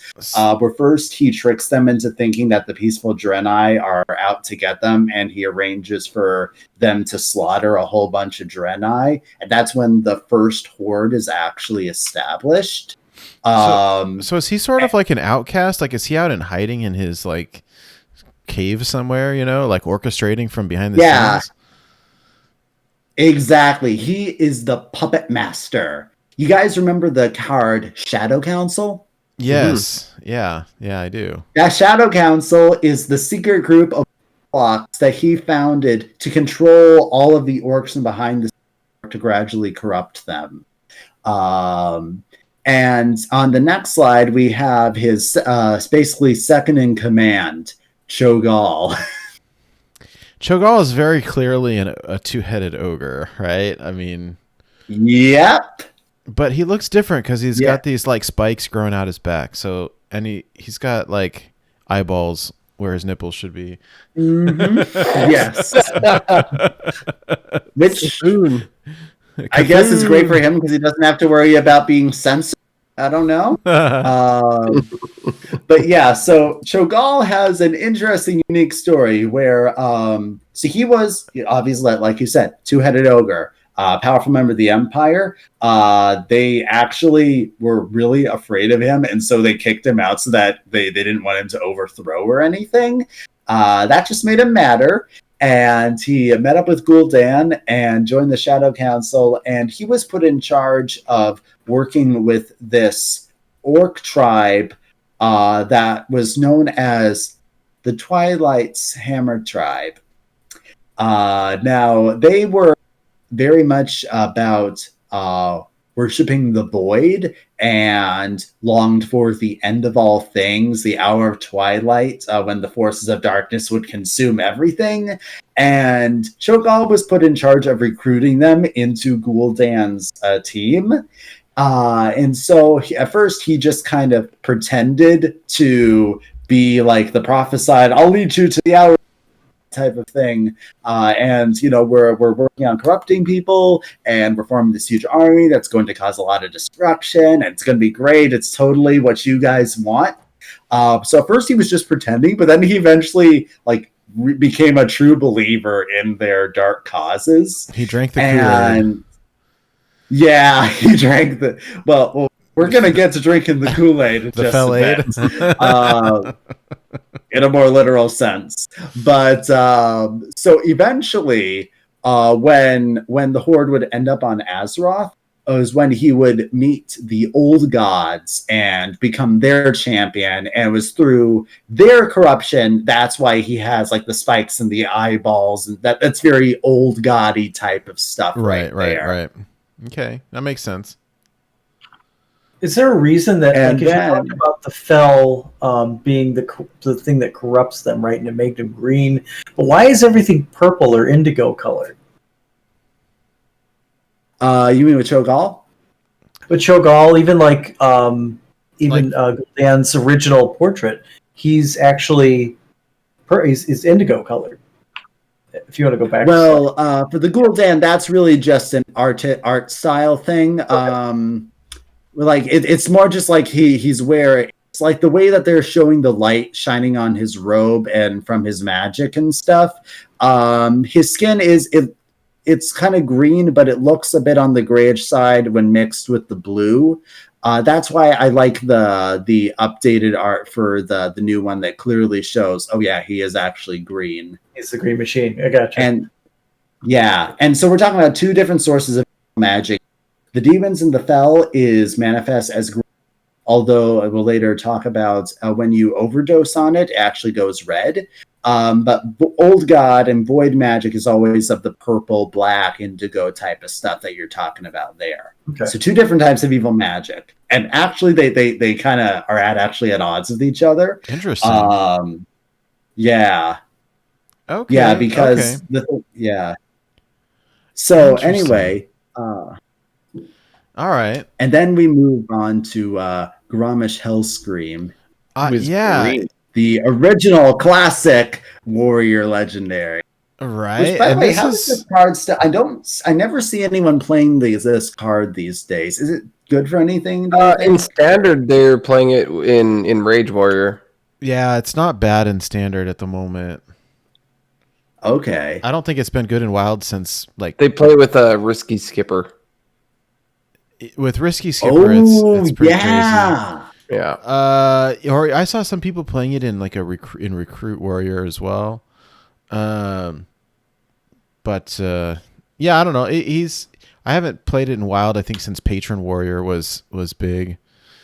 But yeah, it's like you got to damage him first. That's the thing. You know, there's got to be a proc as well as popping it out. Yeah, so that's what slows down. Little just tools, right. Which the Risky Skipper does. Yeah. So Grom here in the artwork, two things to note. Number one, he's not green. So this is pre-green Grom. And his giant axe, that's Gorehowl, right? That is correct. Rock and roll. I see. I do know. I do know a tiny bit. Okay. Yes. All right. Yes. My Gorehowl is golden, by the way. I like it. Yeah, Gorehowl is interesting. Well, it was made before they started making legendary. So technically, it would qualify as a legendary weapon, significant, recognized, unique weapon held by a significant character. But it has to settle for being epic because they weren't a thing back when it was made as a card. Right, right. But so what is the significance of Grom here? Well, he was the chieftain of this group of orcs called the War Song Clan, and it's like really powerful fighters, everything. And he was the first one that Gul'Dan was able to completely corrupt and enslave to the Legion, because the way that he did that was he got them to drink demon blood. I see. You heard me right. He convinced them that in order to be they needed to be more powerful, and the way to do that was to drink demon blood. What he did not tell them was that it would turn their skin green, give them a permanent bloodlust where they would always want to destroy stuff, and would completely shackle their wills to their demon masters. So, fine print. Wait, is that why his eyes are glowing red by any chance in the picture? Yes, that's like the constant rage, the bloodlust that the orcs were all.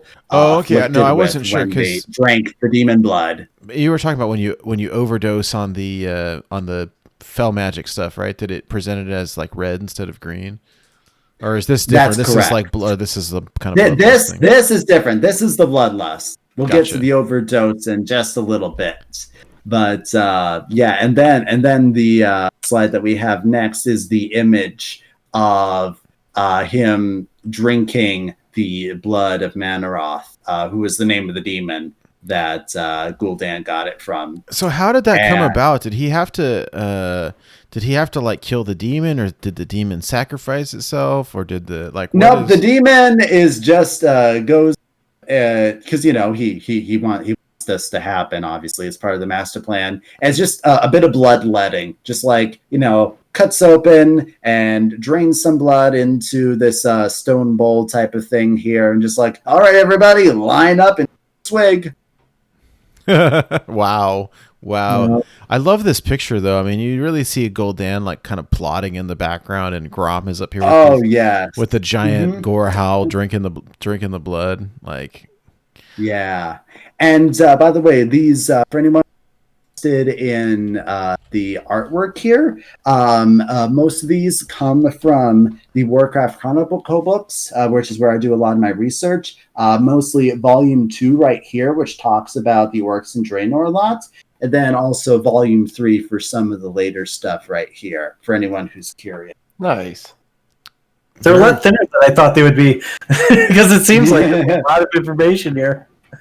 Oh, they're pretty thick.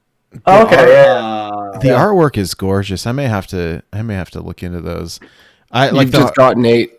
I think you did. I mean, I buy the Hearthstone art books because there's some text, but it's mostly art. But God, they're gorgeous. I'm so excited for the one coming. The Mammoth one is actually coming out right around my birthday, so it's nice. At the top of my wish list. And then I'm also happy for the Year of the Raven is coming out in the spring, so we don't have to wait a full. Yeah, that'll be nice. Okay, so Grom, you said, so I call him Grom, but it's Grommash, right? Hellscream is the first one to drink the demon blood and turn green and become enslaved to the demons. So does then he give it to his clan or his group or whatever? Yeah, basically he's just basically this is the orc version of because he is the leader of a very powerful clan. And so they're like, well, if Grom's doing it, then we should probably do it too, huh? Yeah. Well, and also, I mean, I guess contextually, if we're on Draenor and this is a kill or be killed style, and this presumably is making them more powerful, right. I imagine they probably don't see it at first as a weakness or a enslavement. It's we're going to get even more powerful. Right. No, they're being tricked into it. Right. Interesting. Okay. All right. I like this. Okay, I'll move on to the next one. So we have Teron Gorefiend. Right. So this is skipping ahead just a little bit. Essentially, what is that Gul'Dan builds the dark portal that is able to take the orc army from Draenor, which, by the way, is kind of dying now because, as it turns out, when you're wielding around magic, that it basically creates from draining life and creating chaos everywhere. It's kind of bad for the environment. And so... Who would have thought? Yeah, and so basically they're motivated is like, okay, our world's dying, and they're not putting the pieces together that it's because of this warlock magic. I mean, the warlocks know it, but, they don't care. The other people are just like, we got to go to a new world, conquer a new home. And so they go through the dark portal to invade Azeroth. And this is where the very first game takes place. All of this has been a bunch of backstory. So this is where the first clash between the human kingdoms, like the first version of the Alliance, and then the Orcish Horde. And basically then there's the first war, and then there's another second war. And as a part of that second war, Gul'Dan basically is obligated because the orcs are kind of starting to catch on to what he's all about here, and he's like, okay, I have to make myself really useful and help them get victory, or they're going to kill me. Because he's powerful, but he's also an old hunchback, so there's only so much he can do if the entire army turns on him. So he and his warlocks work to create these new powerful soldiers called Death Knights, which basically what they do is they kill human knights and they kill orc warlocks, and they stuff the soul of the orc warlock into the dead body of the human knight. And they have very powerful necromantic magic and just have this aura of terror about them, kind of like the Nazgul in the Lord of the Rings. Okay. And they're very effective weapons right here. So they look like humans, but they're technically orcs. Okay, and we talked about this a little bit last time. This is very different than the Death Knights that were brought about through Kel'Thuzad and the Liches, right? This is the first incantation of the Death Knight. Yeah. Yeah. This version is basically the stuffing of one soul into another body. The Death Knights that we're familiar with from is a corrupted or controlled soul that is imperfectly bound to its body. Okay. So it's two different types of undeath in that sense. And so, Teron Gorefiend is remember, he says, I was the first, He literally was. He was the first orc warlock to get raised as a Death Knight. He was you would say that he's the first successful test, the first guinea pig that actually worked out. So I guess, if we read into one of my kind of ongoing questions, if you will, is how does the card in Hearthstone compare to the character in the game? What is the relation? We talked a lot about in Scholomance, and I actually see the flavor here that if we're talking about how Death Knights are created by killing the human and stuffing the orc soul into it, that is very on par with his battle cry here: destroy other friendly minions and then resummon them with +1/+1. That's creating more. I know, this is one of my favorite flavor matches. That's spot on. I really like it. Me too. What's crazy is we play this game casually. That has the battle cry and the death rattle has zero meaning. You just oh, well, that's a cool ability. But knowing the lore behind it takes a whole other meaning. That's really neat. Mm-hmm. Absolutely. And he also just has an amazing. Sorry, you cut out for a second. What is it? You said he's got a really amazing animation? Yeah. Yeah, when you play them and like the drag the down and everything. Crazy. All right, I haven't played him that much. I haven't, but I need to play him more. Yeah. Is And there any so significance then, to the horse, or is that just his steed? That's just his steed. Yeah. Okay. Maybe if it has a name, I'm not aware of it. So presumably yeah, he's the first, and then they create a whole mess of these as well. Exactly. Okay. All right. Shall I move on? Yes. All right. Yes, because now we're finally getting to where this becomes Outland. It's no longer Draenor, it's Outland. Because, so I've got a picture here. Like what is this? What's going on here is this is a powerful orc shaman named Ner'zhul, who I might add is a very significant character and really should become a Hearthstone card sometime in the near future. I would love to see him make it that. But essentially, Teron Gorefiend talked him in to attempting to, they're like, okay, so we've been beaten back when we try to conquer Azeroth, and that hasn't been working well. But there's a lot of other worlds out there. Surely one of them has to be weak enough for us to be able to conquer, right? And so what he does is they invade Azeroth in order to steal some powerful magic relics and try to perform this ritual to open up portals to other worlds.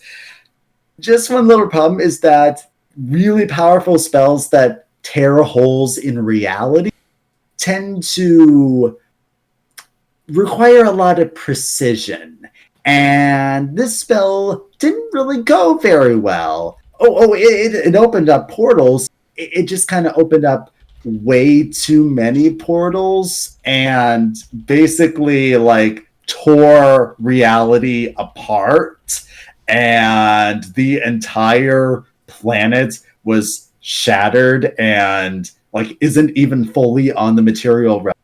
It's like partially in the physical world and partially in the twisting nether, just completely surrounded by the fell magic and stuff. And so, and interestingly, what happened here is Ner'zhul, he tried to escape. He kind of got captured by the demons in the Burning Legion, and okay. Wait, so that's the origin of the Lich King right there. Wait. Sorry, but you cut out. He got captured by the demons in the Burning Legion, and then what happened? They turned him into the first Lich King. Oh, whoa. Okay. That's the origin of the Lich King right there before Arthas came along.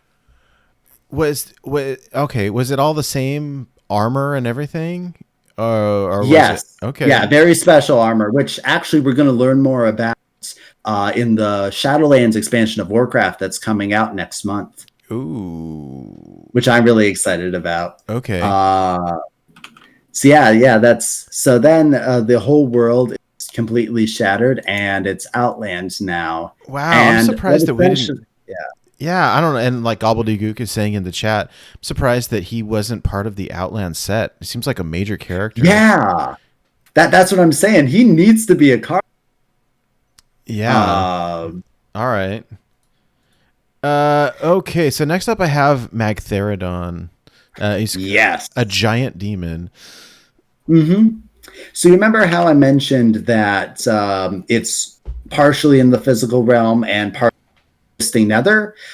Basically what that means is that Outland is now this amazing crossroads and highway of a whole bunch of different portals where demons can easily get from one place to the next across the universe. Okay. So it's kind of like how in history where you have people who fight wars over having very strategic pieces of land for things like trade or to move armies across. That's basically what the demons are doing, where they want to take over Outlands. And Magtheridon is the general they send to conquer and rule over it. And what he does is he enslaves the remaining orcs who are still there.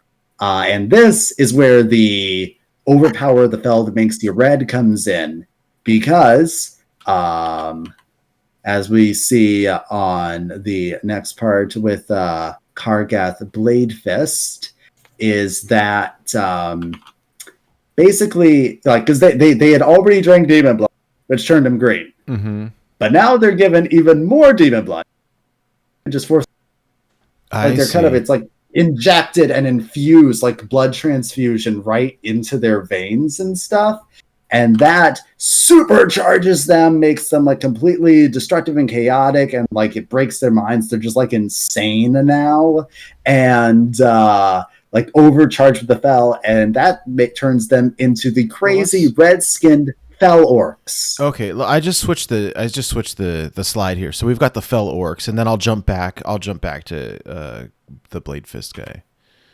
Sure. Okay, so all right, let me just recap super quick because I was thinking about Magtheridon.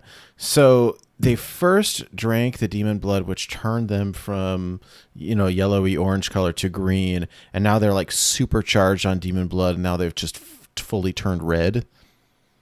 Exactly. And what are they called? These are called Fel Orcs, is that right? Or yes, because they're just like completely infused with Fel magic. Gotcha. Okay. So there's a couple cards up on the screen that are just examples of Fel Orcs in Hearthstone. So Bone Chewer Vanguard is one, Dragon Moth Skystalker is one. And they're a little bit hard to see, but essentially they're red-skinned orcs. Yeah, and those are so that there were different clans. Like I said, Grommash was the leader of the group called the Warsong clan. Bone Chewer clan is one, known to be cannibals. The Dragon Maw were a clan that specialized in taming flying mounts, and so then they were good at enslaving dragons and stuff. And that these and a whole bunch of other ones just kind of all got pushed into a conglomerate of one crazy Fel Orc clan that was forced to serve the demons now. Okay. So if we jump back, I've got Kargath Bladefist here, and we can see in the artwork like his before and after picture. So you can see like original orc, and then after he has been like Fel supercharged. And so I know that the primes, like Kargath Prime, when they turn him into like, the like the Terminator, and they put all the mechanics on him. Like that's a little overboard. I think that's Hearthstone specific lore, right? But you can see here clearly, gosh, he lost his second hand. How do you he's got a chainsaw. He is Ash. Well, the question is, how does he make his mac and cheese? That's how does he with a chainsaw. How does he get dressed? How does he put on those giant shoulder blades with no hands? I mean, I never thought about that. He's Edward Sword Hands. How do you go to the restroom? Right now? Okay, these are the important questions we want to know. You cannot zip up your fly like that. Yeah, accidents it's called a bidet, okay?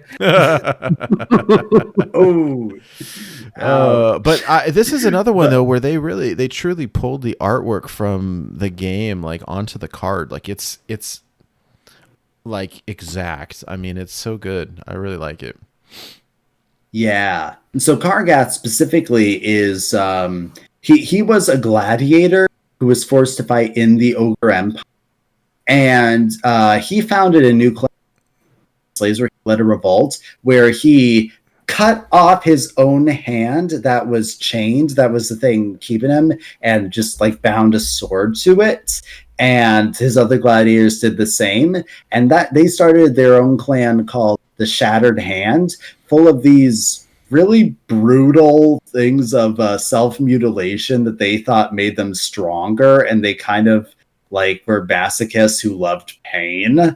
And so they would just like chop off their own limbs in order to replace them with more weapons, which they thought made them more efficient and everything. And then after they go super crazy on the Fel stuff, it's just like, that they go even more over it. Yeah, it's like One Punch Man. He went so crazy on the juice that all his hair fell out, and he grew a horn too. Yeah. Wow. Okay then. All right. So let's see. The next slide up I've got is Zixor. Zixor Apex Predator. And this one's for you, Mike, if you're watching. You could be here right now. interested in this one. Right. But so unfortunately, Zixor as a character, it's Hearthstone original and does not have any specific lore. However, it's a perfect example of what I was talking about with the complete corruption of the land, because like I said, we thought the Fel was bad for the environment before. Now it's just a bunch of floating rocks literally surrounded by a universe of the stuff, and all the plants and a lot of the animal life and everything gets twisted because of it. So these are creatures that used to be called forest stalkers, and they were basically common reptilian predators that were pretty good at camouflage, very effective hunters. But when they got exposed to all of this fell evil magic penetrating, they became what are called warp stalkers. And these guys can literally phase in and out of reality. It's like the perfect camouflage and just like move around really fast. And they're really fast and aggressive hunters because of it. And that's what the mechanics are representing, how it can just like rush like the artist. It's pouncing right at you. And the prime ability is the whole summon 3 copies, is demonstrating how it can like phase in and out of reality and attack you so fast that it feels like there's ones at the same time. Oh, interesting. Okay. All right. Do they hunt in like pairs or anything too, or are they solo? I think it's possible they might hunt in packs. Okay. There's I mean, it doesn't really detailed matter, lore but to know that for certain, but it is entirely possible. I mean, so. But yeah, that's what Zixor is. He is basically a named character of a beast called the Warp Stalker, which are found on Outland because of it. And you can see like apex predator. He's one of the best of those predators. very Like an cool. alpha, like an alpha dog or something, right? What was that? Oh, sorry. I mean, it said so. He's like the alpha dog of the pack, then, right? Can you hear me? Yeah, that sounds about right. Oh, I think. Did we lose you? I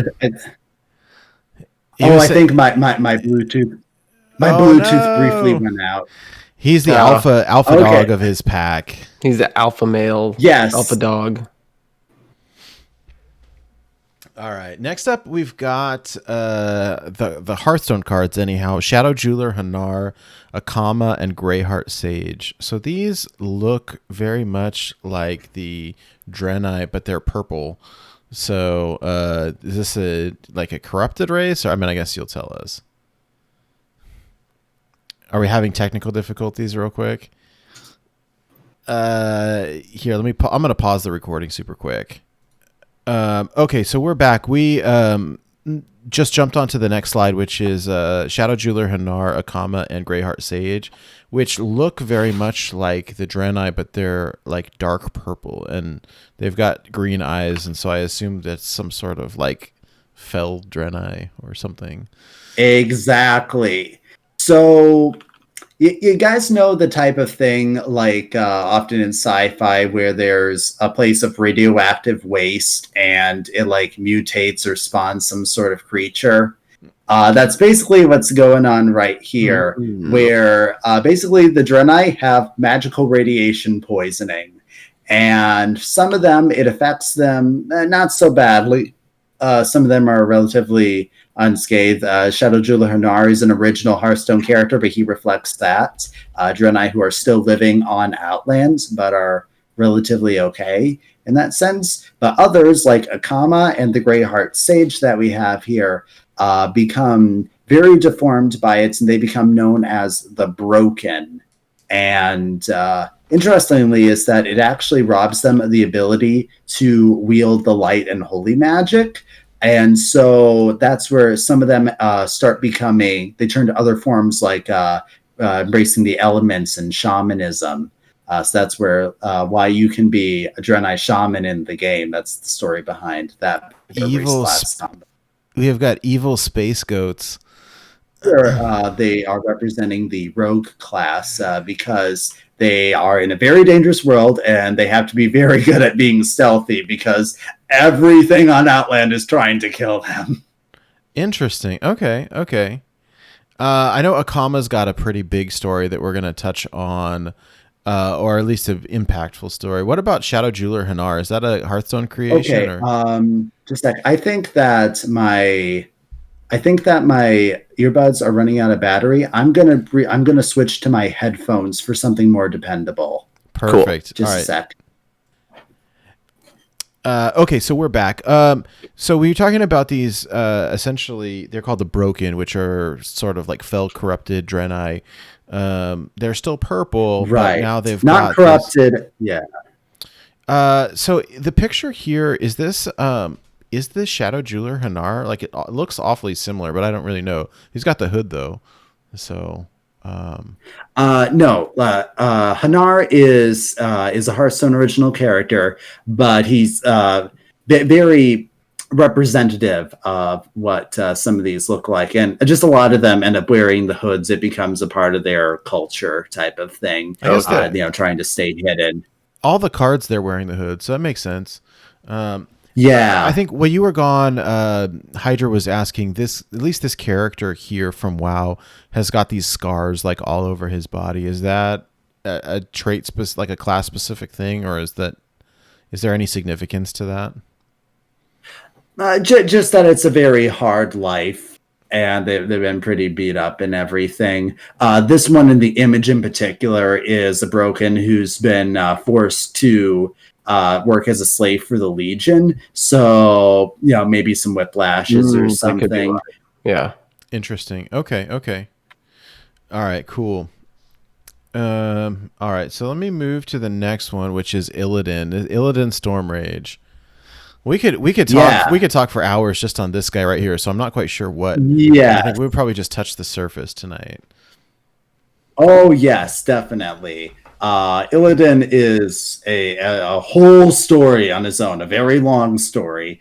But all that you need to know for our purposes right now is that Illidan is someone who is dedicated to using the powers of the demons in order to destroy the Burning Legion itself. He's a very strong advocate of the fight fire with fire, and he's like, I'll sacrifice everything if it means I'll destroy my enemies. He's extremely emo about it all.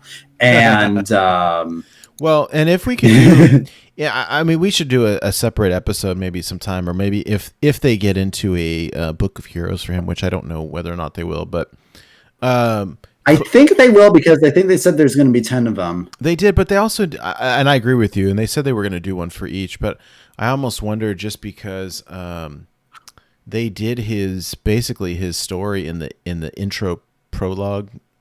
They did the first part of his story. There's That's a lot true. of it left that they could pick up on. Can you do just a super big picture overview? I mean, essentially, he started out as a night elf, and then he hooked up with the demons in order to get their power, in order to fight the demons. Like, exactly. But the rest of the night elves are just like, you demons, we don't want anything to do with that. Basically, Illidan is the ideology that the end justifies the means, and the other night elves are of the belief that, beware those who slay monsters, you become a monster. okay. So yeah, in order to briefly summarize, and so basically Illidan needs a new base of operations. Did he get kicked out of wherever he was after? Yeah, he was exiled by the Night Elves, and also he kind of tricked and double-crossed the demons, so he's looking for a place to hide from them, and so he figures that Outland will be a great place to set up operations. This reminds me. This reminds me of like Star Wars so much, right? Where he's now like this rebel, right? Because the Night Elves don't want him. The demons are trying to kill him. Meanwhile, he is like sprouted horns, grown wings, and burned his eyes out with Fel magic. And like talk about outcast, right? But super powerful. Which he got from absorbing the magic of the skull of Gul'Dan. Okay. So that's where that comes in. Okay. Because Gul'Dan was just so powerful with Warlock magic that when Illidan just absorbed all the magic from it, it went into his body and made him look like a demon. Crazy. All right. So how did And is that too much of a spoiler or too much off track? Is it? And this might be too off track. How did Gul'Dan die? Gul'Dan. Okay, so Is that basically too much of a rabbit hole? Gul'Dan was. To put a very quick summary, Gul'Dan abandoned the Horde to get power for himself, and the leader of the Burning Legion didn't like that, Sargeras, and so basically Gul'Dan was killed by demons when he was trying to steal and absorb some secret power for himself. Once again, being very selfish. Yes, like I said, like the most supremely selfish character in Warcraft that I'm aware of. Curiosity killed. And there are some. That is such an evil warlock thing to do. Like, Yes. all right, that's funny. Okay. But anyway, back to why Illidan is here. So Illidan sets to conquer Outland and make it his base of operations, and he's basically got, I mean, you're talking about like Star Wars Rebellion, he's got his own like whole team of outcasts with him, which we have on the next slide right here. Okay, so I've got Lady Vosh, the Lurker Below, Kel'Thas, Sunstrider, and Alar. Yes. So Lady Vosh is leader of a group of Naga. Now, Naga have their own elaborate backstory, but essentially they used to be night elves who got corrupted and transformed by the old god N'Zoth, and these particular ones are going to help Illidan because the old gods are all about causing the chaos and everything. They're like, this Illidan guy, he's causing a lot of trouble. He's causing a lot of fighting. Why don't we send some people to help him out? And so Lady Vosh and the Naga are helping him out a bit. And then Kel'Thas Sunstrider is the leader of the Blood Elves. And they've been through a lot. They just had their entire magical source of their life force completely destroyed by Arthas, the Death Knight, in order to resurrect Kel'Thuzad as a lich, which is its own story. But basically, they're doing really bad, and they're dealing with some magic addiction problems. And no, literally, like their bodies require magic sustenance, or they wither away and die. And well, that's stuff. what We're go insane. I just played. Like when you play him, he says, "Magic, my people are addicted to it." Right? That's something exactly. Like Is that why Alaneth, when it draws, goes more? Yeah, magic can be something very addicting in Warcraft if it's not used properly. I was doing a little bit of preliminary research just for the show. The Lurker Below is a raid boss, it looks like. And, yes. So it was essentially one of Lady Vosh's guardians in this raid that she was in called the Serpent Shrine Caverns. So basically, you might say he's one of her bodyguards in a sense. And Alar, of course, is Kel'Thas's personal phoenix. Which is something that the Blood Elves have as their symbol, and he's a fire mage in particular. Like say in the if you play the Jaina Book of Heroes, you're fighting him. He's like, fire is what calls to me as a mage, and that's kind of his whole thing there. Right. No, it's interesting. Also, I mean, we can talk about it some other time, but it's interesting to see Jaina's transition from ice magic to fire magic. That's pretty cool. So, yeah. All right. So shall I move along to the next one? So essentially, just to recap, Illidan now is on the run because everybody's out to get him. He goes to Outland because this is kind of the like hub, if you will, of all the different portals, right? Where the demons are here and the Draenei are here and the Shadow, like this is a good place for him to kind of hide out. And then he decides he's going to take it over. And so he gets his homies to back him up, essentially. Yes, he assembles his Avengers, All and they also recruit Akama and his Broken because the demons have taken over this place called the Temple of Karabor, which was a sacred site for the Draenei, and Akama is really hoping that Illidan will help him get it back, and so they all team up. Illidan, Kel'Thas, Lady Vash, Akama, united together, all very powerful magic users. And then the picture that we have here of them going against Magtheridon, the demon doesn't stand a chance here. Like, he's really powerful, but like all four of these powerhouses together just completely clobber him. But the thing is that Illidan doesn't kill him. What he does is, because he sees the Fel Orcs, and he's like, you know, those are some really powerful soldiers there, and I could use some new recruits into my army to fight the demons, so I'll make more Fel Orcs, because they're mindlessly obedient to whoever gives them the blood. And so what he does is he imprisons Magtheridon in this place called Hellfire Citadel, I basically just uses him as a constant refueling of a blood bank. Oh my God. In order to so he can keep making more Fel Orcs. Wow. So Illidan is not a nice guy. So he's like bloodletting Magtheridon to fuel his army. Yes. Wow. Yes. This would like make, I said, he's emo.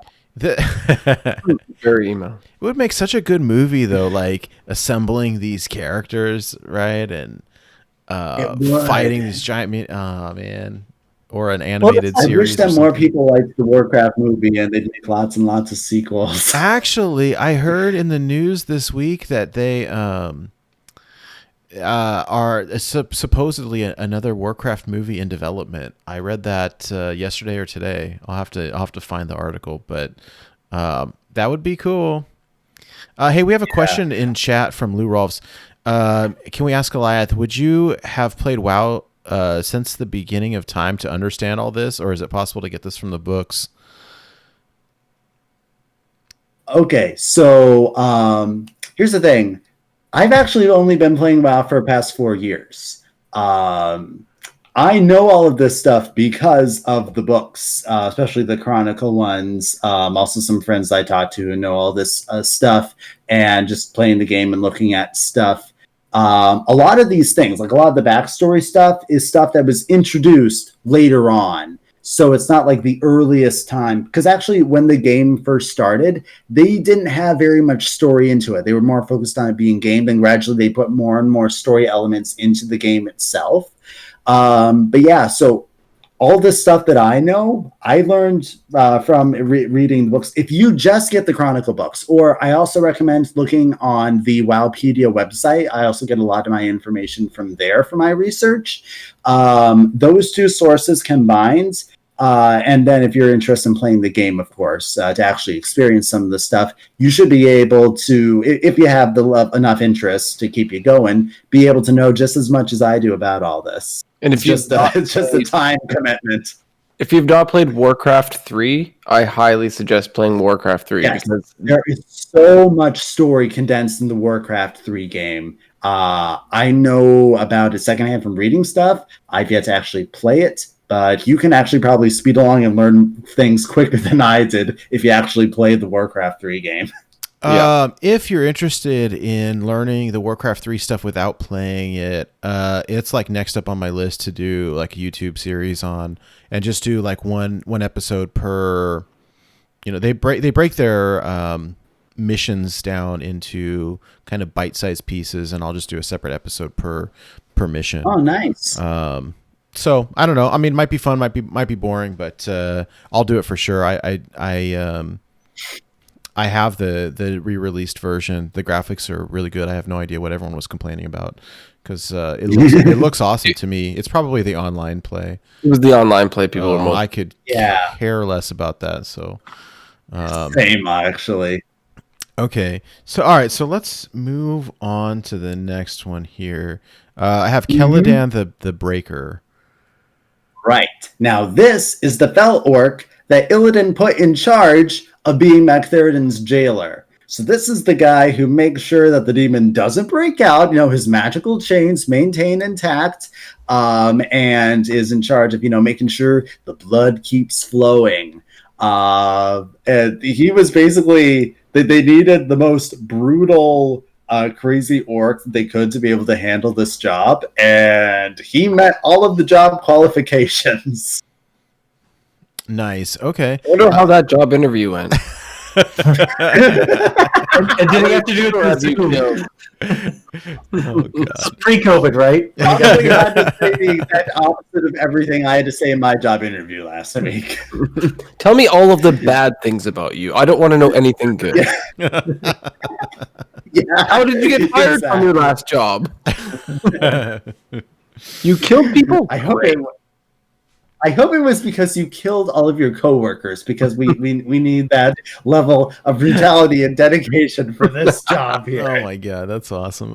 This is another one where the art matches the card, and the card art matches the game pretty well, with the giant shoulder pads included. Yes. Oh yeah, I love Arm1 that about says the Warcraft art style. do you guys remember the Ben Brode Lich King job interview? Those were so Yes. funny. Yeah. Oh, this is the best. Oh man. Okay, so this is Magtheridon's jailer. Okay. Yeah. All right. And then we've got Kane's Sunfury. Now, let me ask you, there's definitely I see like a big shift in the art. At least the in-game graphics here, from Illidan to Kane's Sunfury. So is this a different expansion, or did they just do a big update, or what? I was going to say, something clearly is different here. So yeah, so the Illidan is back from the Burning Crusade. We're talking about the very first expansion to the game, okay.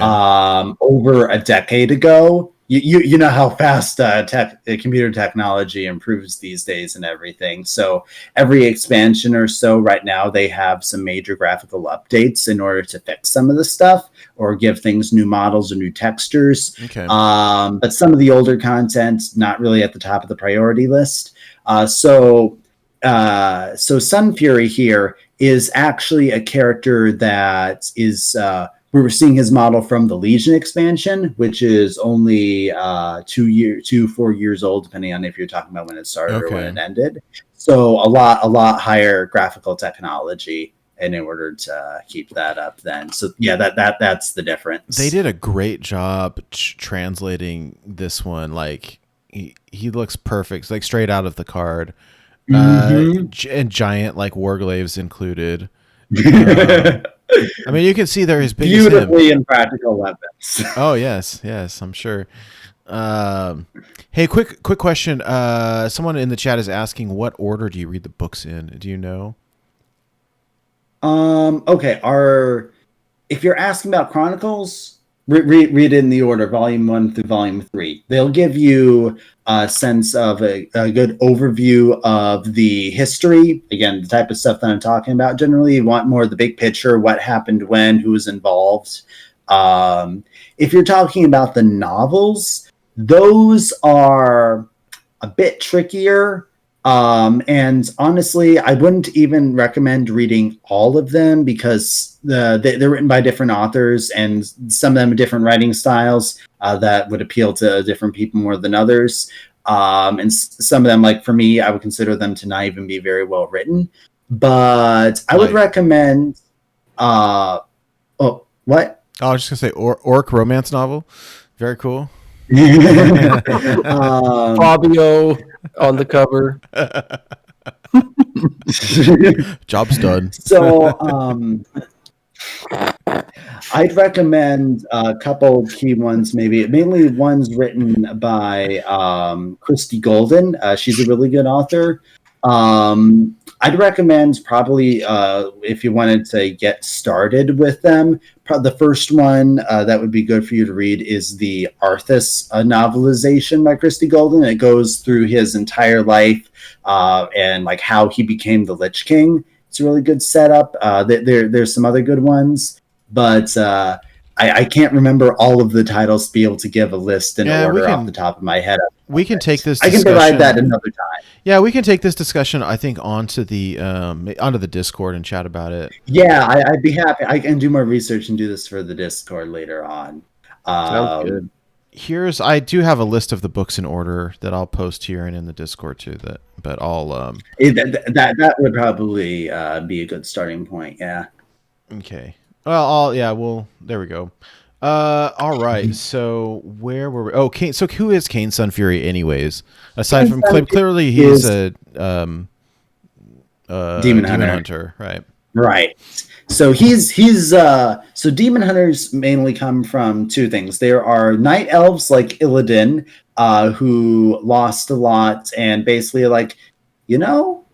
he got kicked out, but maybe he was onto something. Like people who have lost everything, like demons came and killed their families and they're just consumed with vengeance. And they're like Illidan, where they're willing to sacrifice everything, including having their eyes gouged out and being forced to consume a demon's heart and having it constantly whisper in their ears and try to fully corrupt them. And basically being a demon hunter is a very disturbing and uncomfortable experience. So what could go wrong? Yes. If you want to know more about this, there's actually a book called Illidan by William King that is all about this part right here. So basically, Illidan formed the Demon Hunters. And the others were Blood Elves.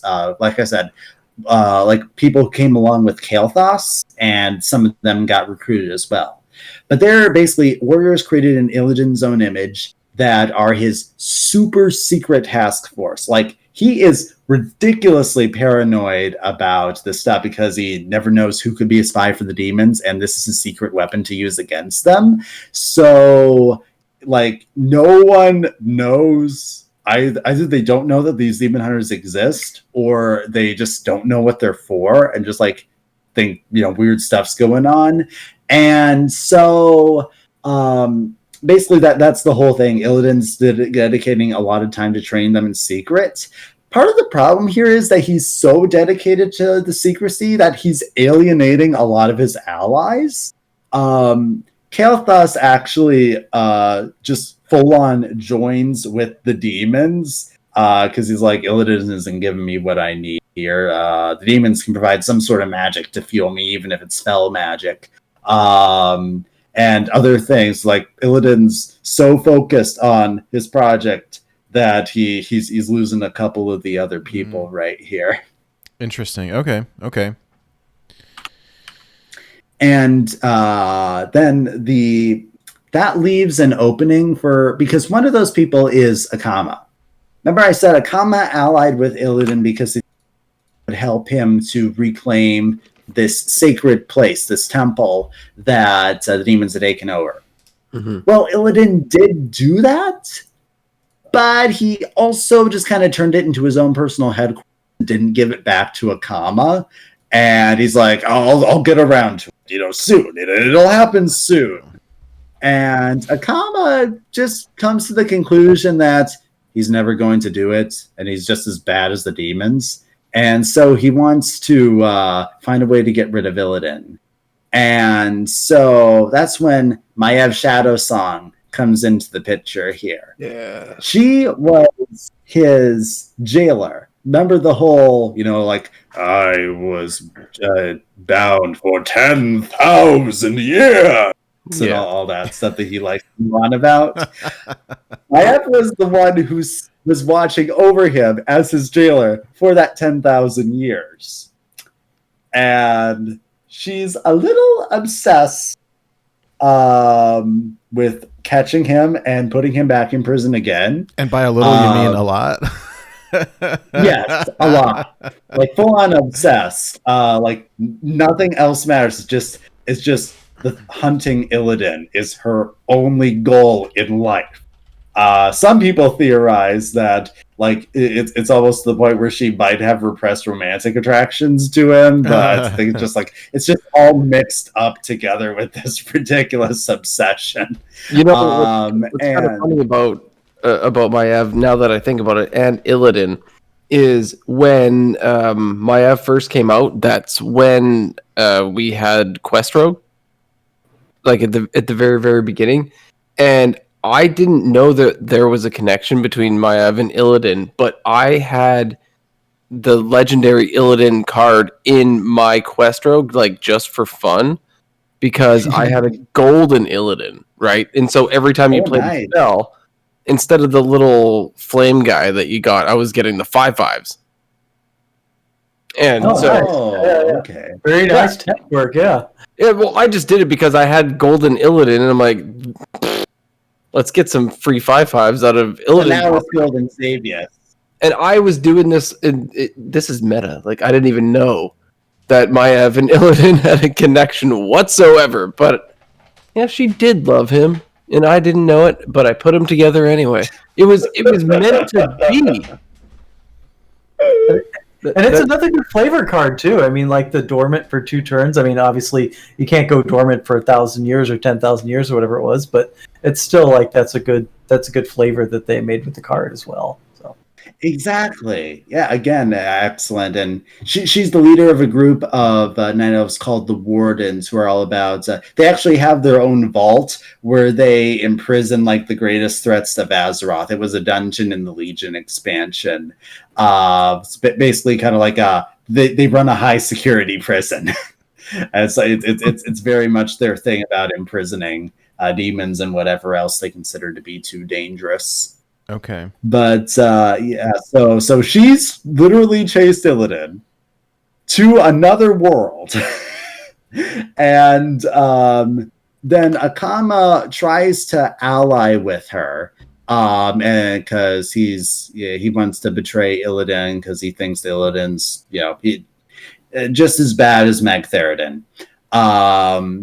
But something goes wrong because Illidan kind of finds out. Whoops. And this is where Akama Prime comes in, which is on the next slide. All right. Yeah, here we go. I couldn't find any in-game, but here we go. I think that picture looks about right. Mm-hmm. So basically, what Illidan did was he ripped out a part of Akama's soul called the Shade of Akama, which is basically the incarnation of his darker side, his greed and lust and all that stuff. And Illidan controls this. And he can basically, if he commands it, use it to like destroy Akama, like sick his shade on him, and it would like eat him from the inside out or something. And it would also destroy Akama's entire tribe. And so it's basically literal blackmail.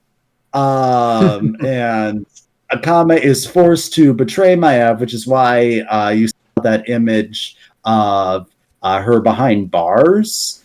That's interesting. I'm gonna go back a slide. I thought that was him behind bars and her reaching in. That's so interesting. No, he was forced to trick her by Illidan, and then she ended up getting locked up. I saw that backwards as well.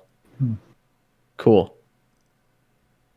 But yeah, that's and I love this is another amazing flavor stealth for the Prime, because like he's literally a shadow. He's a living shadow of soul here. Interesting. Okay.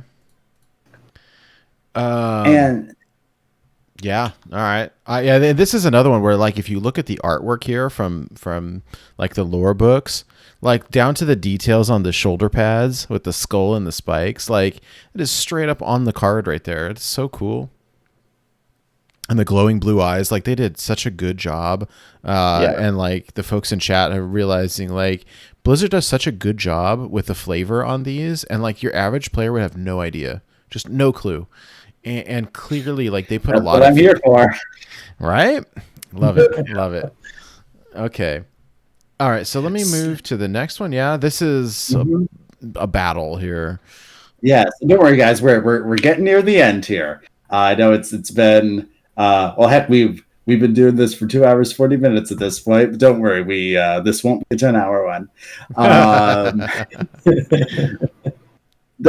I still think it's amazing that you guys did for 10 hours straight talking about those. That was a. I'm not gonna say it was a mistake because we had a great time, but like my goodness, that was something that well, it'll go down. That's one for the books for sure. Yep. Anyways, so what is this war here? So, remember, like I said before, that Illidan was so secretive that he was starting to alienate his ally thing. Basically, he was causing a lot of trouble for the Burning Legion here. Like he was starting to score some serious victories against them, like creating portals and invading their worlds and stealing important knowledge and completely destroying them in some cases. And basically, they thought, okay, so he's too hard for us to be able to handle ourselves. But what if we got the people that he's alienated to destroy him for us? So basically what the demons did was they staged an invasion. Like they pretended they were following Azeroth, but it was really just to lure the Alliance and Horde in there. And because Illidan was doing so many shady things, he's got making the Fel Orcs there. He literally has demons that are recruited into his ranks. He's, infusing with Fel magic. He's doing a lot of stuff that people rightly assume is evil. They don't know that he's trying to destroy the Legion. They think that he's working with the Burning Legion. And so they decide to attack him because they think they are doing something good. But really, they have just been tricked by the demons into fighting what the one person who is the closest to destroying the Legion permanently. But at any rate, that's what's going on. The invasion of Outland through the Dark Portal, and that's what you see in the image. On one side, you see all the demon armies that are kind of either a part of Illidan's forces or the ones who are just kind of pretending to be in order to lure them here. And then on the other side, you see the armies of the Alliance and Horde coming through ready to fight. Oh, interesting. Okay, yeah, I wasn't sure because the colors are a little bit, it looks like kind of a yellowish green on one side and the red on the other side. And so it's a bit of a hazy style of art. Okay. And so at this point, like the land of Draenor went from this like nice place to like this fully thrashed place, right? Because of all the different portals and demons and fel magic and exactly. It's like completely wrecked right now. There's one somewhat nice place still called the Grand, and that's where the still live, and a couple orc tribes and everything that managed to avoid getting corrupted. But aside from that one little area, it's pretty much various different flavors of completely messed up places. Like you got some areas that like Dark Corrupt Forest. You got this area that you're seeing right here is called Hellfire Peninsula. It's like completely barren. You got an area called Stone Talon Mountains, full of like really spiky mountains. This one area called the Nether area, which is the Nether Storm. That's it, which is basically like partially consumed by like the Fel and the Void and all that stuff, which incidentally is where Boom Labs is set. That's where Dr. Boom has his laboratory in that expansion. But yeah, that's what Outland is right now. A bunch of different flavors of messed up places. That's funny. Okay. Someone pointed out the Nagran Slam.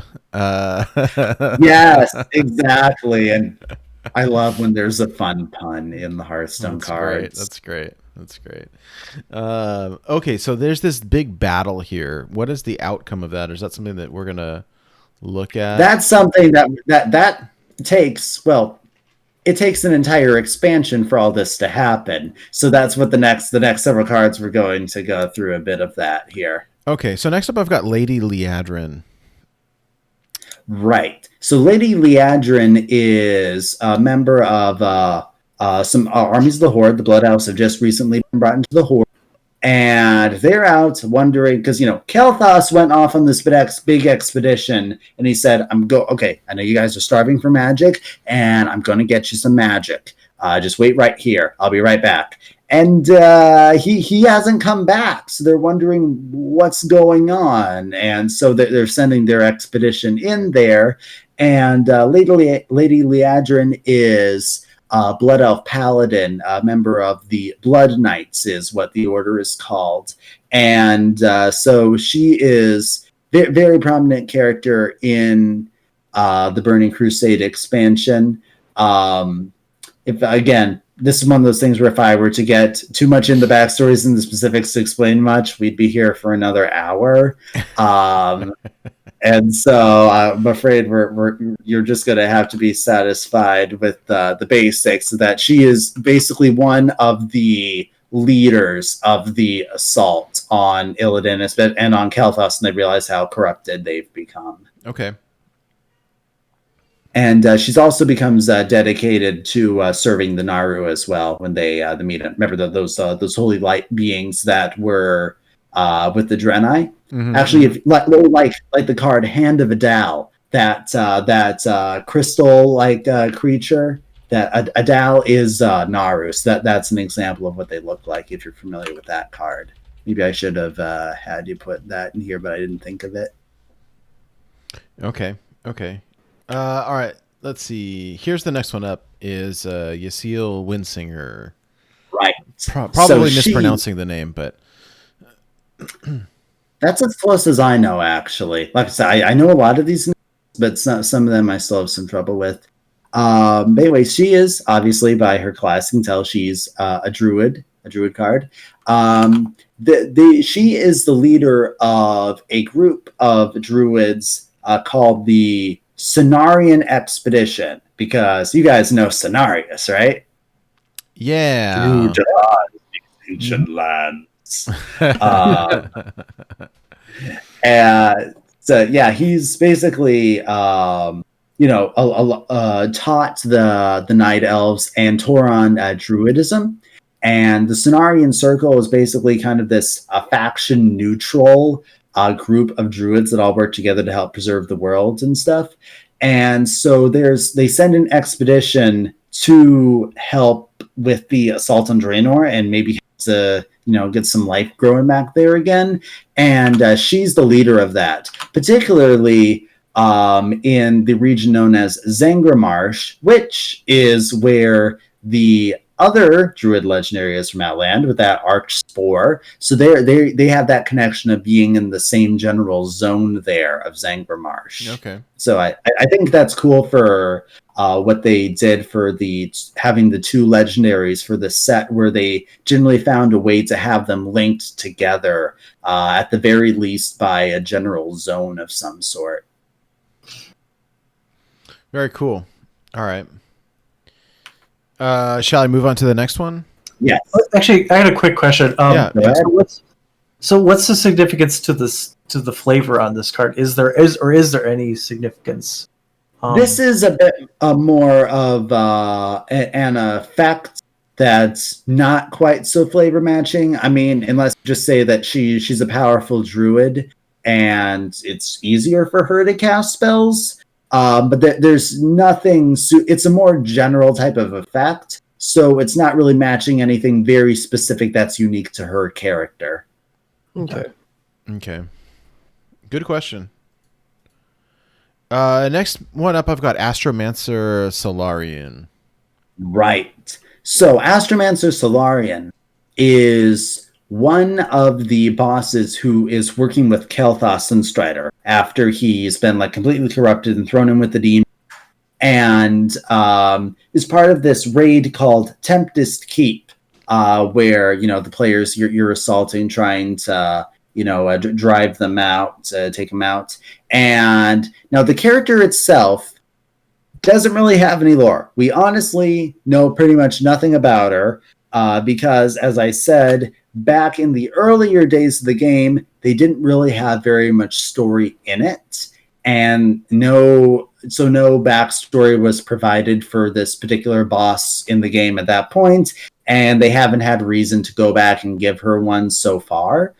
So I can't tell you anything about her as a character, but I can tell you that the flavor of this card and the art is amazingly spot on, because one of her key mechanics in the game is that she becomes, as you can see in the picture, this giant void walker looking type of being, where she basically like absorbs so much magic she becomes one with the void or something. Why call? Yeah, yes, exactly. And so then her prime image just perfectly captures that, and with her powerful magic. So not much that I can say from a story point, but I wanted to point out just how amazing a match this is, and explaining exactly where she does fit in. 'Cause technically it is a character, she just doesn't have any story. Yeah. No, it's cool though, and I love these. I get such a kick out of it when the art in the game matches the art on the cards. Like it's pretty awesome.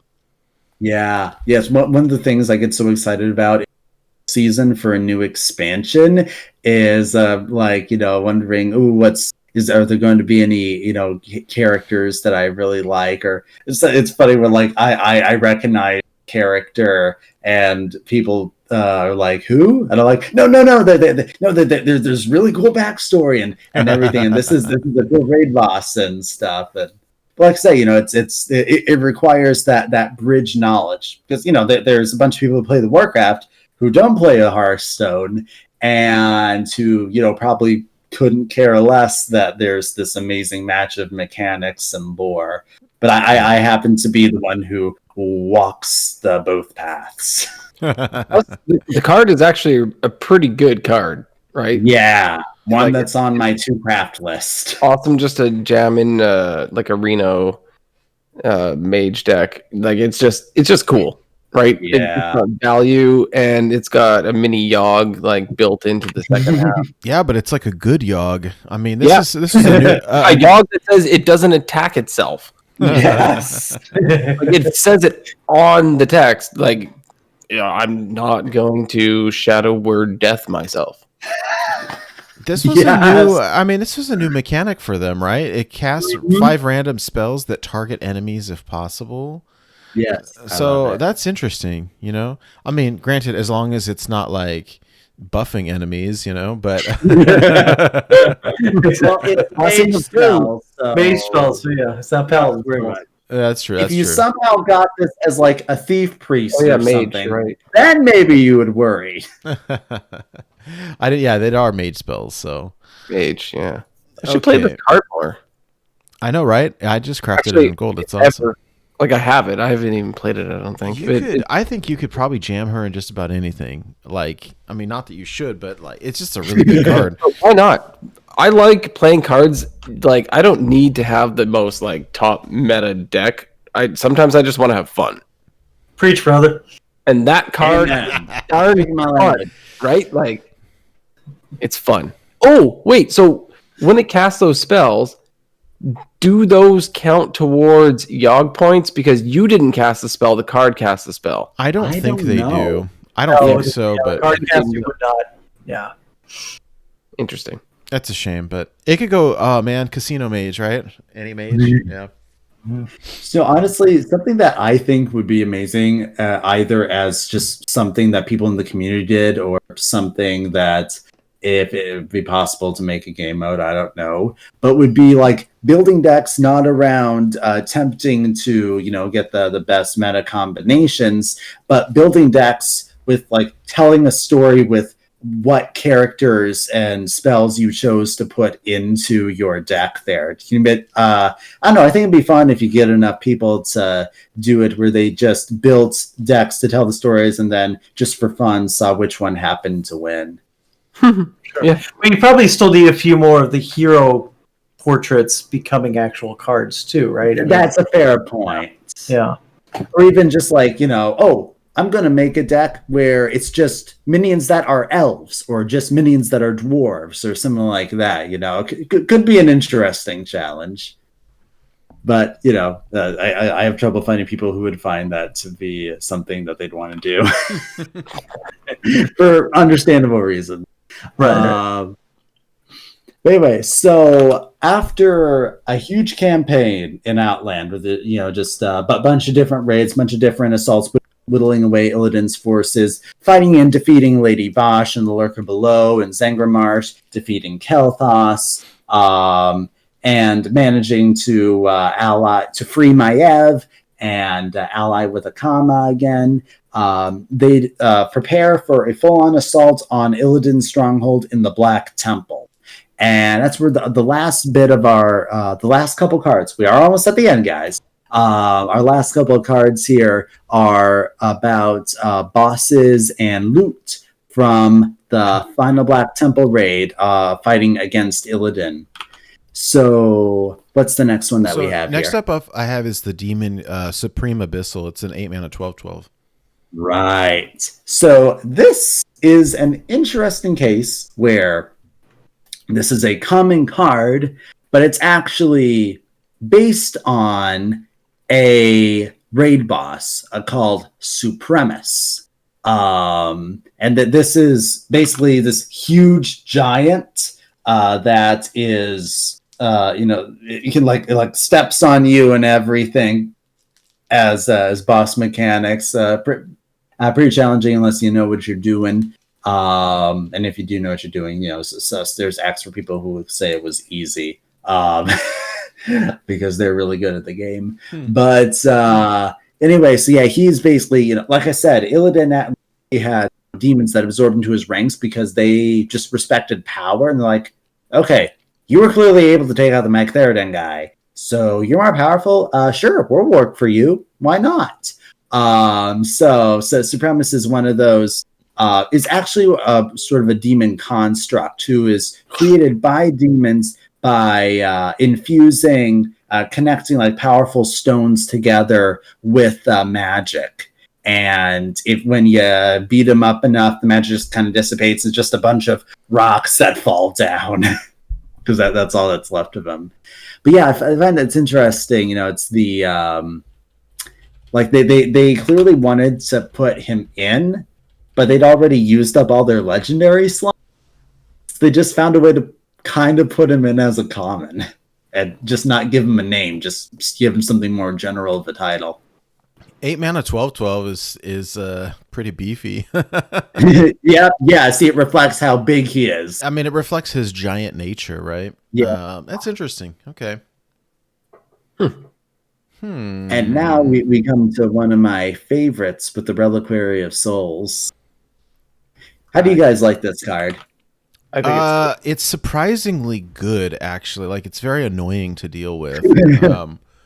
It was interesting here, and I didn't realize this. I mean, you can see it in the card art now. I didn't realize until I was doing the homework on it, but it reminds me of the character from Marvel Comics. I don't remember the name anymore, but I'll think about it. But essentially, it's got the 3 faces on it, right? And it rotates. Yes. And now that I see the faces from the game, you can see it on the card art, but like I wouldn't have known until I saw that. So you only get 2 of the 3 parts here. The card itself is it's pretty good, actually. hint to the future, they're gonna add a 3rd level to the primes.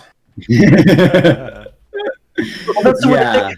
I figured it might have worked knowing that it has 3. I'm surprised it didn't do it where like Pyros, where Pyros is 3. Yeah, like why that would have been cool? Yeah.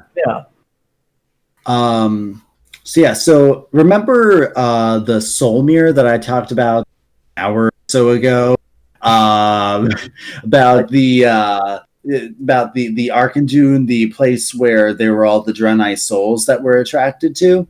Mm-hmm. So basically, see, the thing is that magical portals that tear fat holes in fabric of reality to demon-infested worlds take a lot of energy, and Illidan needed a constant source of energy in order to fuel those portals for his expeditions and raids. So he kind of raided the sacred city of the dead of the Draenei and stole all their souls and killed a bunch of Draenei there and took their souls as well. And the Reliquary of Souls is basically like this huge storage battery of souls for him to use to power all of his portals. Oh, interesting. Yep. That's why they're the essence of sorrow, the essence of desire, and the essence, because they're really sad, they're really angry and suffering, and they really desire to get out of this reliquary. I can imagine. Okay. No, that's actually okay.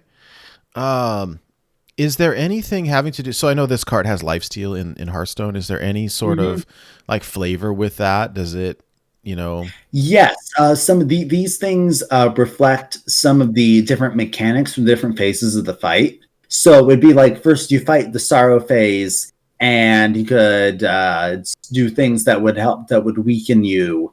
And then then it switches to the desire phase, and then it switches to the anger phase. And I'm a little rusty. I did write a lore guide talking about how well each of the primes matches the flavor.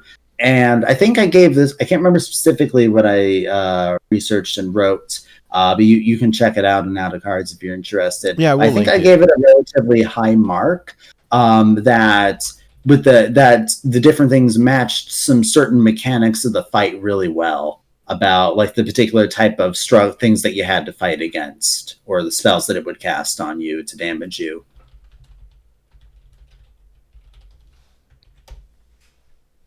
Okay. Yeah, I'll link to the article in the show notes and also in the Twitch chat. Sure. Okay, so next up we've got the Bulwark of Azzinoth, one of the legendary weapons. Mm-hmm. So this is interesting because this is actually a loot drop from Illidan as the final boss.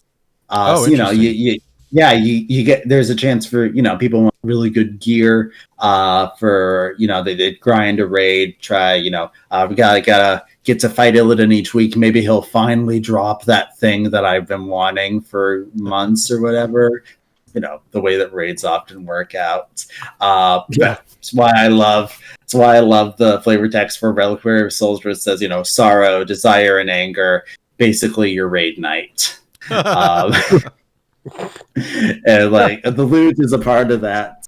But the Bulwark of Azzinoth Azzinoth is this demon that Illidan fought way back when the Burning Legion made its first invasion, called the War of the Ancients, 10,000 years ago. And so he basically took the demon's stuff as his own after you beat him, which is something that you can do in the Hearthstone for the Illidan storyline, the unlocking the Demon Hunter. That's one of the first fights that you have where you're fighting against Azzinoth. And the Bulwark is basically his chest plate. But it's like he's so big that you can use it as a shield when you're a normal sized mortal. Oh, I see. That's pretty good. That's pretty funny. And it was known to be a very for tank warriors. It was a very good shield stats wise, apparently. So it's legendary in that sense, that it was something that a lot of people wanted and a lot of people knew about. Hence the text of only taking, like, you don't take damage, just the one durability goes away because it's so big and strong. Exactly. That's and you don't get the full picture of it, like from the Hearthstone card. Like you see this big shield, but like in the picture from WoW, you see a Tauren warrior, which are huge, right? And the shield like takes up his entire body. Mm-hmm. So and this was the breastplate on the demon. Gives you an idea of how big he was. That's hilarious. So if you were like, this is a Tauren here, but if you were like a human and had this, like it'd be bigger than you, right? Yes and no, because Warcraft gear will scale to your character. So I can't tell you exactly what the cannon size is, but so whatever your character is, you'll be able to have it. roughly the same proportion, but it still is, something as nearly as big as you are. And that was just on the guy's chest. That's still pretty impressive when you think about it. Yeah. It'd be really funny if you were a dwarf and you had to like drag it around. I am a dwarf. But every time you needed to block, it was like bam, and then you drop it on the ground again. And Man, would work out. Oh, that's good. That's good. All right. The next one up And then, then here is the Warglaives of Azzinoth. Right. And those are from the same demon. Illidan took those weapons from, and they are his primary weapons that you see in all of the images of him that he's fighting with, and he uses them in the raid fight. And they were also one loot that could drop that because remember, this is way before Demon Hunter was a class that you could play, but there were a couple Demon Hunters in the game. And so sometimes people would want to be able to roleplay as one. So they just make a Night Elf character of a different class, and they really hope that those Warglaives drop so that they can pretend to be Illidan. They look super cool. They have like kind of lightning on them, and Yeah. and they're also huge. So Yes. clearly a very practical weapon. Who's the character in the picture there? There's a bald guy with the little chin thing going on. That's not Illidan, right? No, I mean, when I did the research just for the picture, I found a lot of different pictures of different characters in WoW holding these. So, I mean, if I had to guess, and I'd let Goliath say, but I think that it's just like this is a loot drop, and so this is probably people's just custom characters carrying these. Oh, just random. Okay, I gotcha. Okay. I'm gonna say something super nerdy here. It looks like the Klingon weapon, the Batleth, I believe. Yeah, is what it totally does. Yeah. Maybe that was some inspiration. Who knows? Yeah. Nerds watch other nerd stuff and make nerdy things. So who's to say that the people who designed this didn't watch Star Trek? I don't know much about Star Trek myself, but maybe they did. Things are always borrowed. Ideas are always borrowed. From across the nerdiverse. But anyway, yeah. So, and then I think we just have 1/2 cards left to talk about then. Yeah, hold on. Sorry. Wait, I want to let's see here. That's all right. Yeah, pull up a Batleth. Is that what you're doing? I am. Yeah. Yeah. Great mind. There you go. Right? It looks pretty similar. I mean,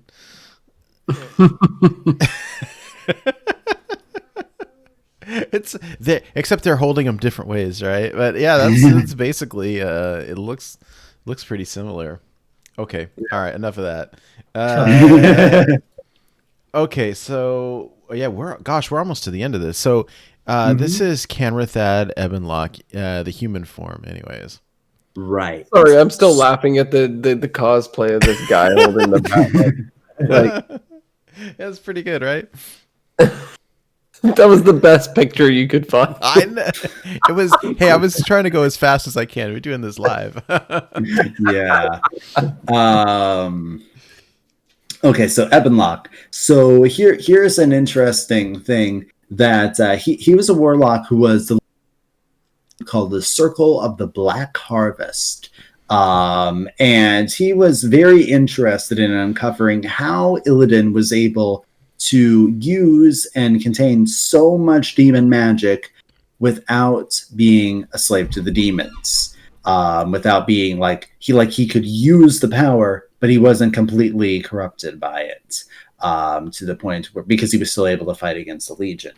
And so he basically went on an expedition to investigate this stuff, and that's him as his human form. That's why he says there is so much untapped power in this world, because he's like, I want to know how the heck Illidan stuff. So he's going and kind of finding ways to try to basically replicate the transformation that Illidan had, which is why he looks the way he does in his prime.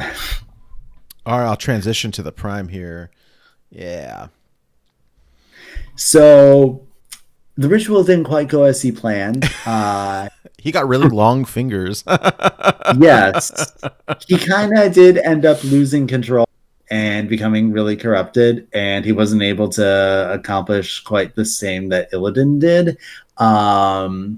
But then later on in the Legion expansion, because if you play a Warlock, then you actually become the leader of that group, the Council of the Black Harvest, in your fight against the Burning Legion. Oh, and you're eventually able to find this guy and siphon all the Fel magic out away from him. And so you can return him to human form, and then he becomes one of your followers, which is pretty cool. But it's all about the summoning power, and you know, like his battle cry as his line as the prime, where he says, you know, servants of the Black Harvest, because that's the group that he leads, and is about mastering the summoning abilities. That's the where he summons those demons as his ability right there. Interesting. Okay. This is another one where I couldn't find like the art of it. The human form clearly was like updated graphics, where the demon form looked a little bit older. I don't know if this was like I mean, I assume this is because he was corrupted in one of the older sets, and then in the newer set, when you're taking over, that's when you revert him back. Correct. Yes.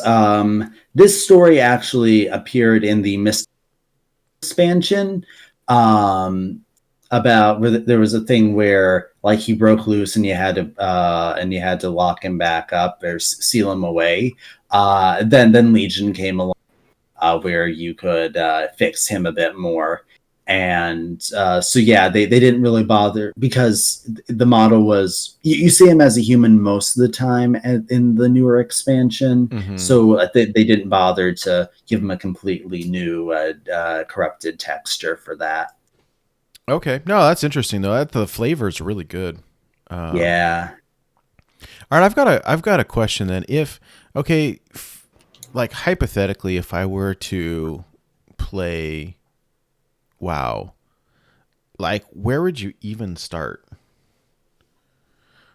Well, as it just so happens, right now with Shadowlands, they are revamping to try to improve experience, because it's been really confusing for the past several years.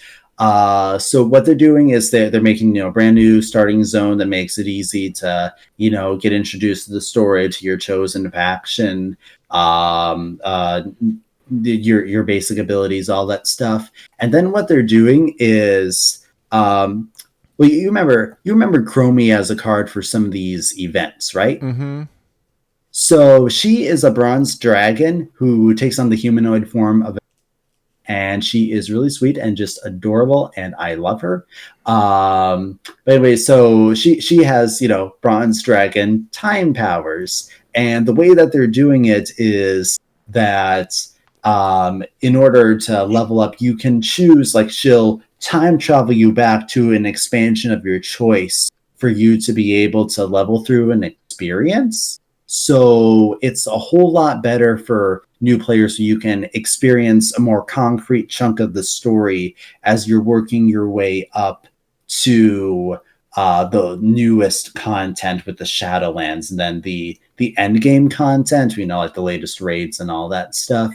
So I'd say that right now, or at least when the pre-patch drops in a couple weeks or so, we're not entirely certain when, but it's coming out relatively soon, is actually, if you haven't played it before, then it's a great opportunity to do it. And by the way, if you are considering it, they have a friend program where, like, if you bring in people, then you can both get stuff. So let me know, and I can provide you my code if you're actually interested.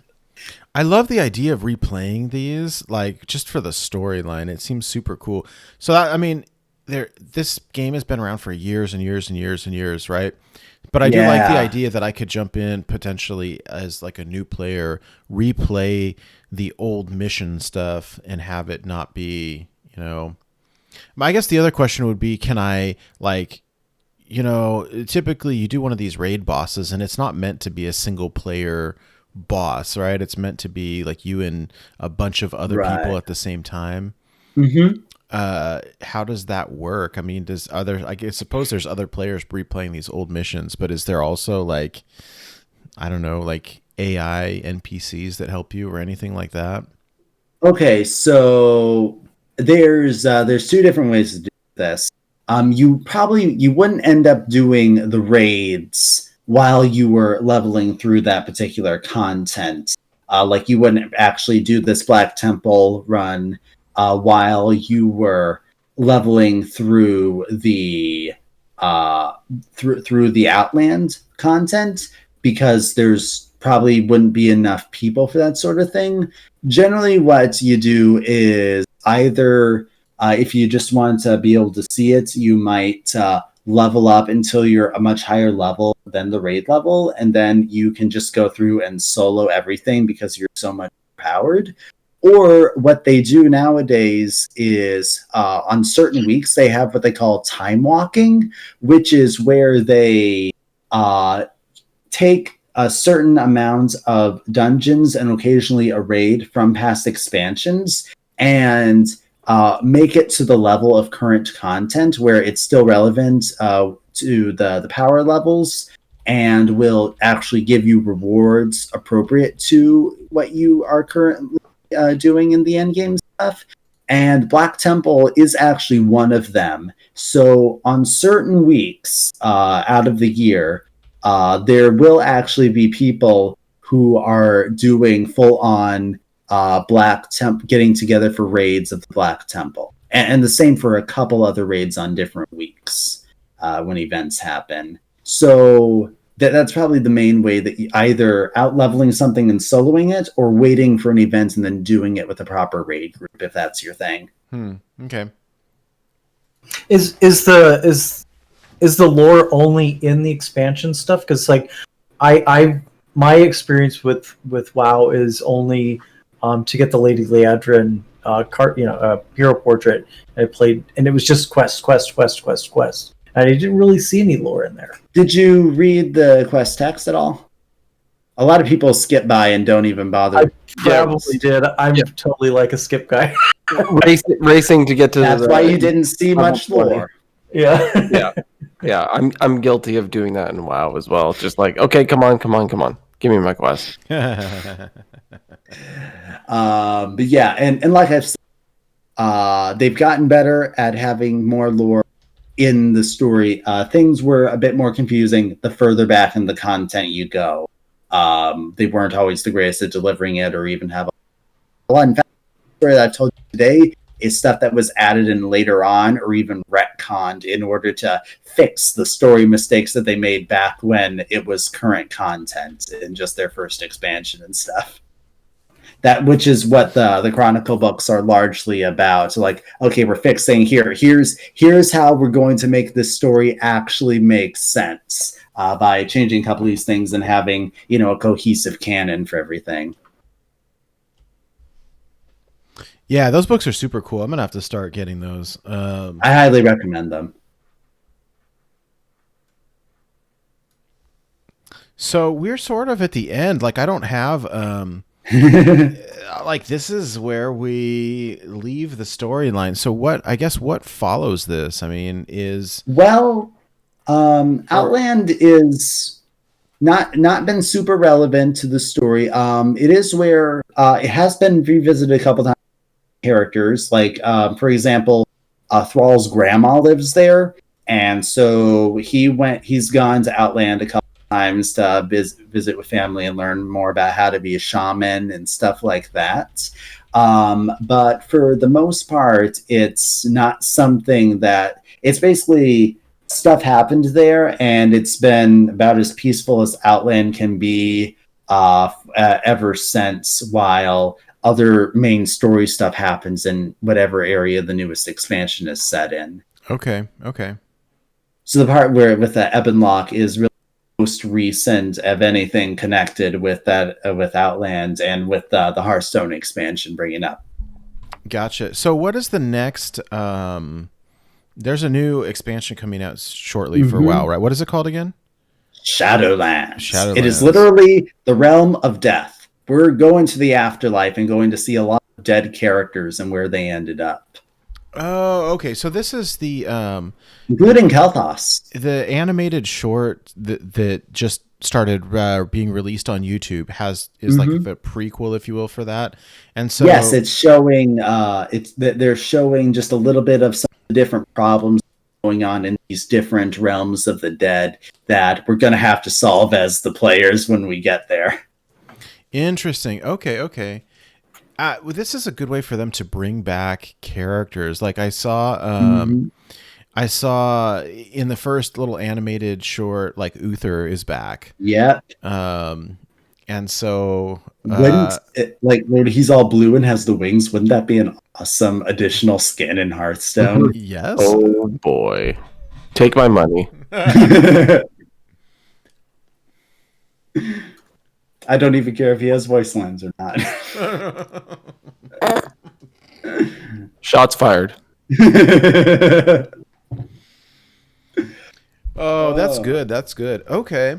Well, this is fun, man. I mean, can you believe it? We've been recording for 3 hours. 3 hours and yeah. Again, I'm sorry for the technical hiccups, but no, that's fine. That happens.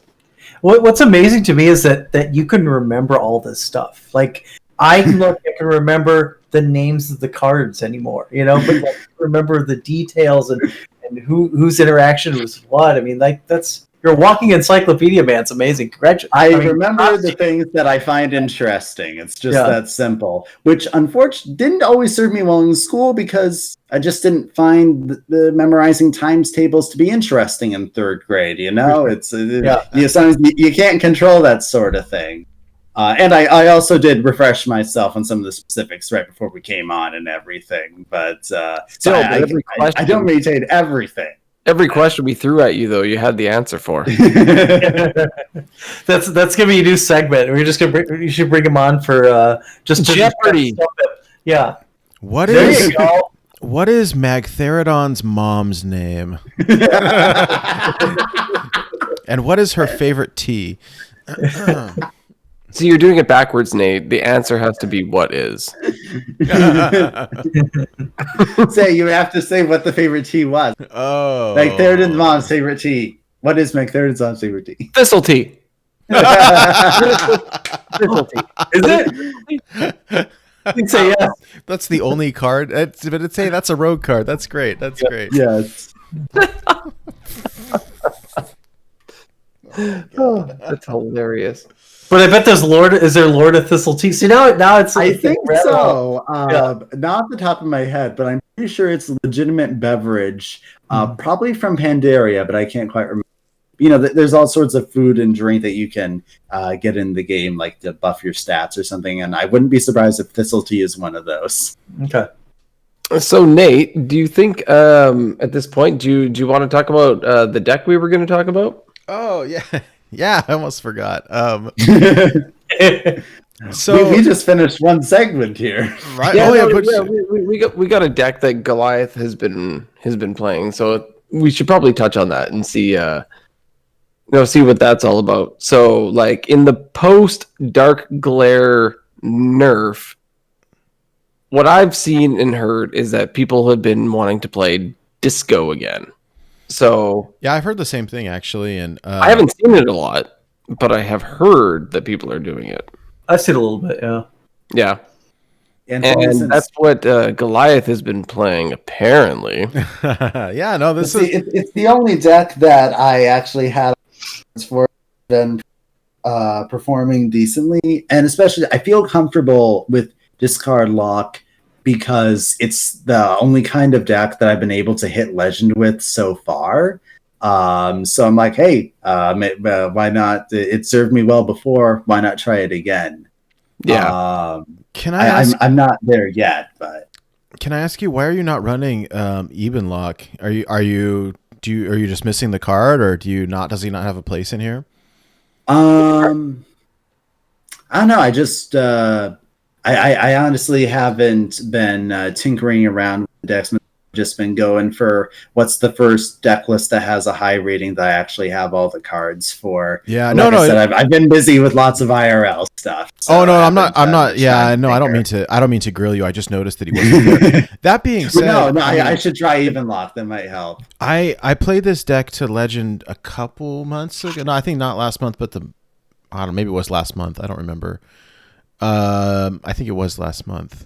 It was like a couple of days before the new expansion came out. And what I like about your list here is that it's basically all 2-ofs, and so I feel like that makes the deck very consistent.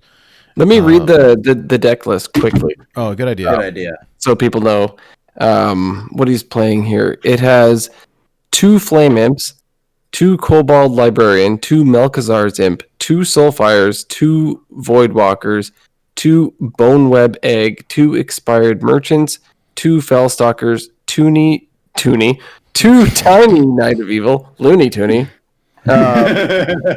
2 Silverware Golems, 2 Fist of Jaraxxus, 2 Lakari Fellhound, 2 Nightshade Matron, 2 Doomguard, and 2 Hand of Gul'Dan. Cool. I like this because it's a basic like zoo deck. I mean, there's definitely I don't know. I mean, when I was playing a lot of this, I was doing co-op with Electric Sheep City, and he was essentially like, we were talking through our plays, and he really coached me very well. But what I like about this, like, there's synergy for days. Like, I wanted Discard Warlock to be a thing for ages, and it just didn't have enough support. And I feel like it finally does. I've not tried the Boneweb eggs at all. How have those been working out for you? Pretty good. It's been good for getting some quick board presence. It just does really weak if there's a lot of board clear, because they only have 1 health. So even if like it's a mage and a sinkhole, like Arcane that can just do 1 damage to all the things, that's an easy clear out for that stuff. I've also suffered against the devolving missiles quite a bit, because I play something like Flame Imp where it's a 1 mana and I pay a cost of some health, but I'm getting some good early stats on the board, and they zip them down to 0 costs, and I took all that damage for nothing. Yeah, that hurts. Yeah. What I liked about this deck is it's very fast. Like, even if you're gonna lose, like, I mean, pretty decisively by. Yeah. When I do win, I win fast. When I lose, Hey, Goliath. usually pretty fast. Think of it this way: if you get a target dummy, you got that 2 health back. There, it tends to be things like desk imps and snowblower penguins. That's pretty funny. But you get plus adorable. That's the thing. Oh, there you go. That is true, and isn't that the most important thing? It is. Even the Lich King. Remember, if you penguin in the Lich King fights, the Lich King says he's perfect. I love secret interactions between cards like that. Oh, those are so fun. Yeah. The other thing that sometimes bites me with this deck is just bad luck. Because I've had times, in fact, just playing it earlier today, where I have cards, I have a hand that's mostly filled with cards that will benefit from being discarded, and a couple of large discard cards. And none of the cards that benefit from being discarded is actually that hurts.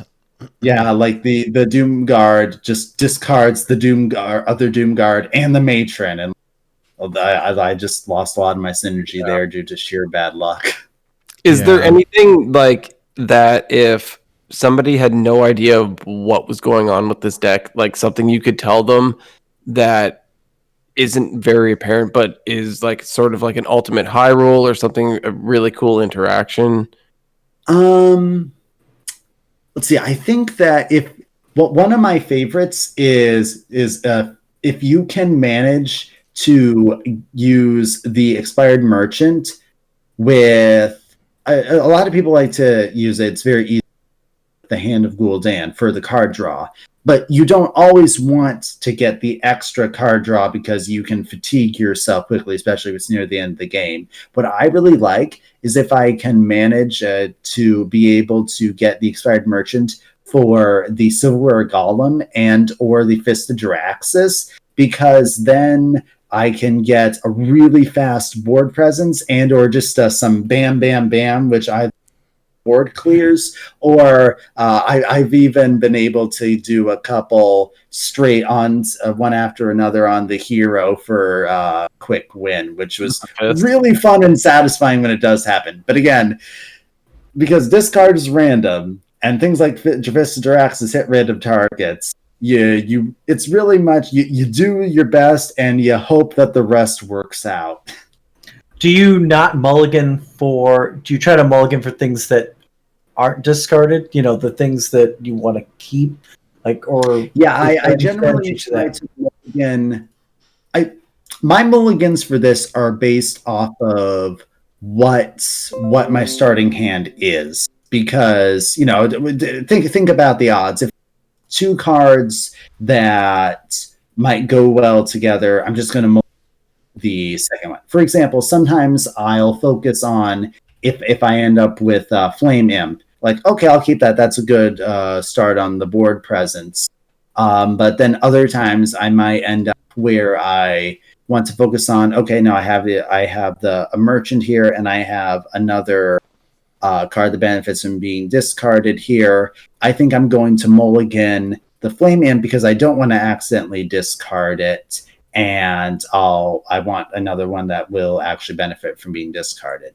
So it's a kind of benefit on the hand that I've dealt about how much I want to mulligan, because there's a couple different good possibilities. So you got to play your percentages, I assume, throughout. Right. Yeah, exactly. Definitely a fun deck to play. That's for sure. It's good, and I think if I don't. My advice is, especially if you're trying to either level up a class or you're trying to get wins towards your 500 or 1000, like playing a quicker deck is the way to go. I mean, for sure. I hit my 500 on Warrior playing like Odd Warrior, and that is not the way to do it. It'll take you 10 years, and you don't want to do that. That's fun. So playing a zoo style deck is the way to go. But not for Warrior. Warrior. We call that Pirate Warrior. Yeah. I think most of my golden classes were with a more aggressive deck, other than my golden warlock was the Mecha Cthulhu. Oh, interesting. Yeah, like before the nerf. Cataclysm synergy. Yeah. Before the nerf, I had a lot of disco, like Karazhan disco wins. Originally, it got me to around like 300, and then I didn't play the class like forever. And then Mecha'thun came out, and I'm like, okay, this looks fun. I know I'm a sucker for the combo decks like that. So I know a lot of people hate them, but I had a blast like putting the puzzle pieces together. Mm-hmm. They're fun to play. They stink to lose to. Yeah. Mm-hmm. Yep. So I fell for it again. There's something so satisfying though about you go up against a warrior that's been tanking up, and now they've got 87 health. Or 30 health plus all this armor, or you go up against a druid and they've done the whole oh god, what's it called, the giant armor thing, the plate the line cracker, and they've got 2,000 armor, but then who cares if they've got 2,000 armor if you can Mecha'thun them and they just die. Or one of my favorites, I think the decks they were featuring last week, with the Uther, the OTK Pally and everything. Very similar, just very satisfying. You just have that play all the puzzle pieces right there, and bam, doesn't matter what they've done, you get an instant destroy the enemy hero. It's beautiful. Yeah, I love it. I love it. They have to be very careful when they design a card like that. Yeah, well, they have to make it not too easy to pull off, right? I mean, and so it's tricky. Yeah, it's tricky for sure, but there's ways. But yeah, no, this looks like a lot of fun here. I've experimented with some cards in this. I know there was a card that nobody's playing that I don't know what the name is, but essentially, I think it was a Death Rattle. Was to add a couple of the cards that you've discarded during the game to your hand. It's the one with I can't remember the specific name either, but it's the dinosaur guy, yeah. Dinomancer guy. Yeah, the other one that I've seen run in this list before is the Solarium, where you draw 3 cards and you discard them at the end of the turn. That's a legendary that I don't have. Yeah, and it's pretty good. It's pretty good. But I like this list. I mean, it looks solid. And one of the things that I like about this, honestly, is that there's no legends in it. So it's relatively easy. Like if someone wants to, test the waters. Yeah. I'd consider this a relatively budget version. So if they've ever played Karazhan, they'll have some of the cards too. Yeah, that's right. Very cool. Well, for those of you who are interested in watching the deck in action or hanging out with us further, we are very shortly going to do a little bit of co-op gameplay. We can take this deck for a spin on the ladder and see how it goes. So we're going to start kind of signing off of the main episode here. So for those folks who aren't as familiar with you or would like to get in touch with you and want to know where they can find you, Goliath, where can folks get in touch with you? All right. So I'm not exactly active on social media. I am working on a YouTube channel, potentially maybe even have a podcast of some kind in the future. That was Mike Lowe's suggestion, and we'll see how things go if that ever gets off the ground. I'm actually also working on creating some Warcraft machinima. I have a lot of friends on YouTube who do that, so I'm working to see if I can do that sort of thing. But that's all for the future. If you want to find my stuff now, the best place that you can find anything I've talked about right now is on the Out of Dot Cards website, where I am the resident lore master for all things Hearthstone, and have a lot of lore articles talking about this sort of thing. I'm always working on more. If you have any topics that I haven't written about that you ever want to see, like, I've always wondered about this card or that card or the backstory of this expansion, just go ahead and let me know in the forums or in the comments of any of those articles, and I'm always looking for suggestions. We recently at Out of Cards have something of merch now. Nothing quite to the amazing extent that you guys have with the diverse clothing of Born to be Wild, but we do have a couple of shirts in this. Nice. It's so cute. Yes, this is the mascot, Derpcorn. Who was apparently inspired by the unicorn from Despicable Me. Apparently the thing is that it became a meme where when there was a card coming out in another language and we didn't know the exact translation, they would use the word fluffy as a substitute. Yeah, so you're familiar with that. And so, the thing, it's so fluffy, I'm gonna die, and that evolved into this becoming the mascot. Cool. We get the Out of Cards lore as well. That's a bonus. I was gonna say a little. I remember the whole thing because originally when Flux was with Hearthstone, they were doing the fluffy thing, but then when Flux left and did his own thing with Out of Cards, and they took Fluffy with them. Yes, basically. Yeah. So Fluffy lives on Out of Dot Cards. Yes, Love it. Yeah, I love the content that that you and they put out. It's a great resource for Hearthstone communities, but they also cover other games as well. So other TCGs and stuff. Also do is added on Mythgard, covering stuff from that. So a new expert on board. Actually, apparently got an exclusive reveal too for card formats. And we're always looking for more deck lists to have on the website. So if you have a deck, we welcome you contributing to our database of various decks. Oh, very cool. We may have to do that. I got one that like hit like 2,500 views on Out of Cards or something like that. It was a guide to beating. Yes, we really appreciate when you tell people how to. yeah. I was super surprised. So I got like one of the awesome achievements. On there, that's one thing I'll say about Out of Cards is there is a mass amount of achievements that you can get on that website, and I actually one time spent hours just getting the achievements, like just for fun. Like the achievements will be like, oh, comment on everything from this set. I'm like, okay, fine. Everything from Mean Streets. I'm like, this card's cool. like I did so much. It was so funny. It was when the website first came out. I was like, I'm gonna have the most trophies. Everyone like skyrocket to like 400. Everyone's at 50. That's hilarious.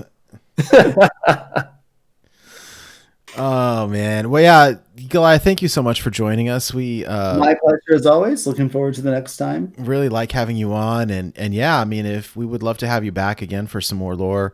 It's always so much fun, and I don't know, I really kind of geek out with these episodes, so it's a blast. Wildcard, thank you so much for hanging out tonight and for filling in for Mike. Really appreciate it. It's always good to have you. Can you let folks know where can they find you? Yeah, sure. Thanks again for having me, and I hope Mike gets back soon. But yeah, and thanks, Goliath, for taking a guy who skips all the lore in Wild and showing him that there is cool stuff. My pleasure. But yeah, I'm pretty active. I'm very active on Twitter. You can find me at WildcardHearth, WildCardHerth. And I stream infrequently. Right now, I'm on an off-stream time, but I'm Wildcard Hearthstone on Twitch as well. But those and of course in the Discords, I'm in and out. Of course, the Born to Be Wild Discord is my most common one, so you can find me there. And that's it. Super and cool. Hydra. No. Yeah, Hydra, what about you? You can always find me on Twitch and on Twitter at Hydralisk_HS. And if you can't spell Hydralisk, you can't follow me. Shout out to Greg. Oh God, I love it. As for me, most commonly can be found hanging out on Twitter or in the Discords, particularly if you want to follow me on Twitter or interact that way. It's Nate Wolf TCG, NATEWOLFE TCG. More importantly, you can find the show and everything related on our website. It's borntobewildhs.com. borntobewildhs.com. Do not forget the HS. Otherwise, you would be in for a surprise.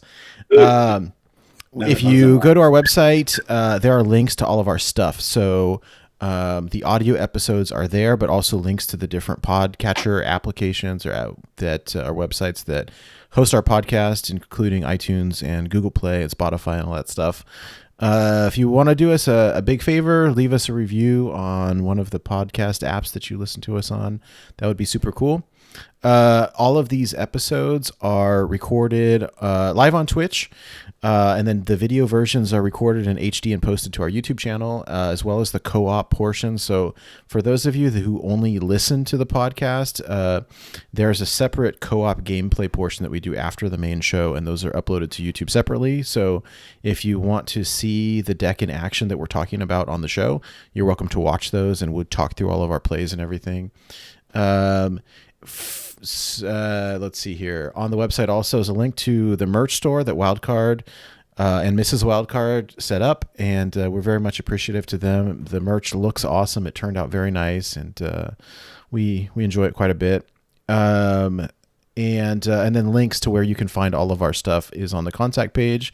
If you're interested in interacting with the wild community, we've got a really fun Discord going, and there's a link to join there. So if you're looking for deck lists or just to interact with other folks from the wild community, we've got pretty much everything under the sun there, and it is just a very welcoming place and very drama free. So would love it if you would join us. And that's pretty much all I have. I'm trying to think if I forgot anything here, but Unrelated advice. Before we go here, and now it is a tradition of the show unrelated advice to ask you guys a question with Nate Wolf. So I've been cooped up in the house for the better part of a week due to all of the smoke and stuff in the air, but now I'm back. It looks like things are starting to clear up outside, and I may actually be able to breathe fresh again. I am in need of dropping a good 10-15 pounds. What is your suggestion or recommendation on how I get myself in shape, lose a couple pounds? Hydra, go. I have a great suggestion for that. You're working mostly from home, or you're going to be back at work on Monday? Yeah, mostly in the office. It's unfortunately it's as the kind of the boss, I'm able to make my own schedule and kind of pinball up and around. So, my main job is pretty sedentary sitting, but I'm often up and moving. So I mean, there's some freedom. So here's one thing that I did, and I'm going on 4 years of doing this. On all of my breaks, you do cocaine? My 15-minute break, my half-an-hour break, and my other 15-minute break. Instead of sitting on my butt and eating food, I actually go for a speed walk. Okay. On every single, it doesn't have to be speed walk. You could just start off with a regular walk. That's how I started. I have figured out which block or 3 I can walk around in 15 minutes and get back to work at that exact time. And then for my lunch break, same thing, half an hour. I can see how far I can go, and I'll bring my sandwich with me, and I just eat it while I walk. And I've done this for 4 years straight. And dude, I totally lost about 15-20 pounds in the first 3 to 4 months of doing that. Wow. And I do it every single day. It's actually an OCD thing now that if I don't go for my walk, I lose it. All right. I was not expecting legit good advice. I was trying to make a joke at your expense, and I got good advice out of it. And that is 1 full hour of cardio. 15 minutes, half an hour, and another 15 minutes. 1 full hour of cardio, and you didn't lose anything out of your day. Okay. I appreciate that. Wildcard, what about you? It's funny thinking about losing weight like that. It's just I wrestled in high school, and we always would have to try to make weight, and we would do terrible things like wearing garbage bags and running in those and just over sweating. And then of course there was always the thing that if you were a pound or 2 over, you'd drop a deuce, and that would lose you the extra weight. But there's probably better ways of doing that. I went vegetarian last year, and I've actually started cutting out sugar a little bit more, and I've started to drop a few pounds as well. Hey. So maybe try that. You know what? Okay. Wait, you work in a courtroom area, so you have those big black smock things, right? Those could be your garbage bags. You guys need to have wrestling matches wearing those. Judges' robes? Yeah, Yes. judges' robes. Those things. And wrestling matches. And you can wear 7 of them. 7 of these things and wrestle. That is how you're gonna do it. I changed my answer. Screw the walking. Wrestle in judges' robes, 7 each. I probably will lose my job, but it might be worth it for the photo. Dude in the smoke pit. No one will see. It's in the back. Goliath, what about you? Okay. Yeah, I've actually been we're in a little bit better shape right now myself, so quite relevant. I think my body doesn't like exercise very. Like people, I keep on hearing. You feel more energized once you exercise. I'm still at the point where I feel drained. But what I suggest is actually what I did earlier today is if you have a nice place to walk. This is similar to Hydras, but for me, do you happen to have any nature type area, at least a park or something? We do. There's some nature area, not like within walking distance, actually. Yeah. In fact, there's a loop around my office that is about a 15-minute loop, actually. Yeah, loops are so here's what I recommend. For what I like to do is, especially if it's a nature type of place, then it's something that, it gives you something to look at along the way, something, relatively, calm. And so if it's in a loop, then it helps to give that feeling of completeness instead of turning around and then backtracking, almost like you're undoing the walking. At least that's how it goes in my mind. I really hate walking somewhere and then just turning around and walking back. But then also I recommend, if it's at all possible, bring a friend or someone to talk to, because it's amazing when you get involved in a discussion about something, you can just keep walking and not even notice that you're getting tired or something. Yet you have an interesting conversation.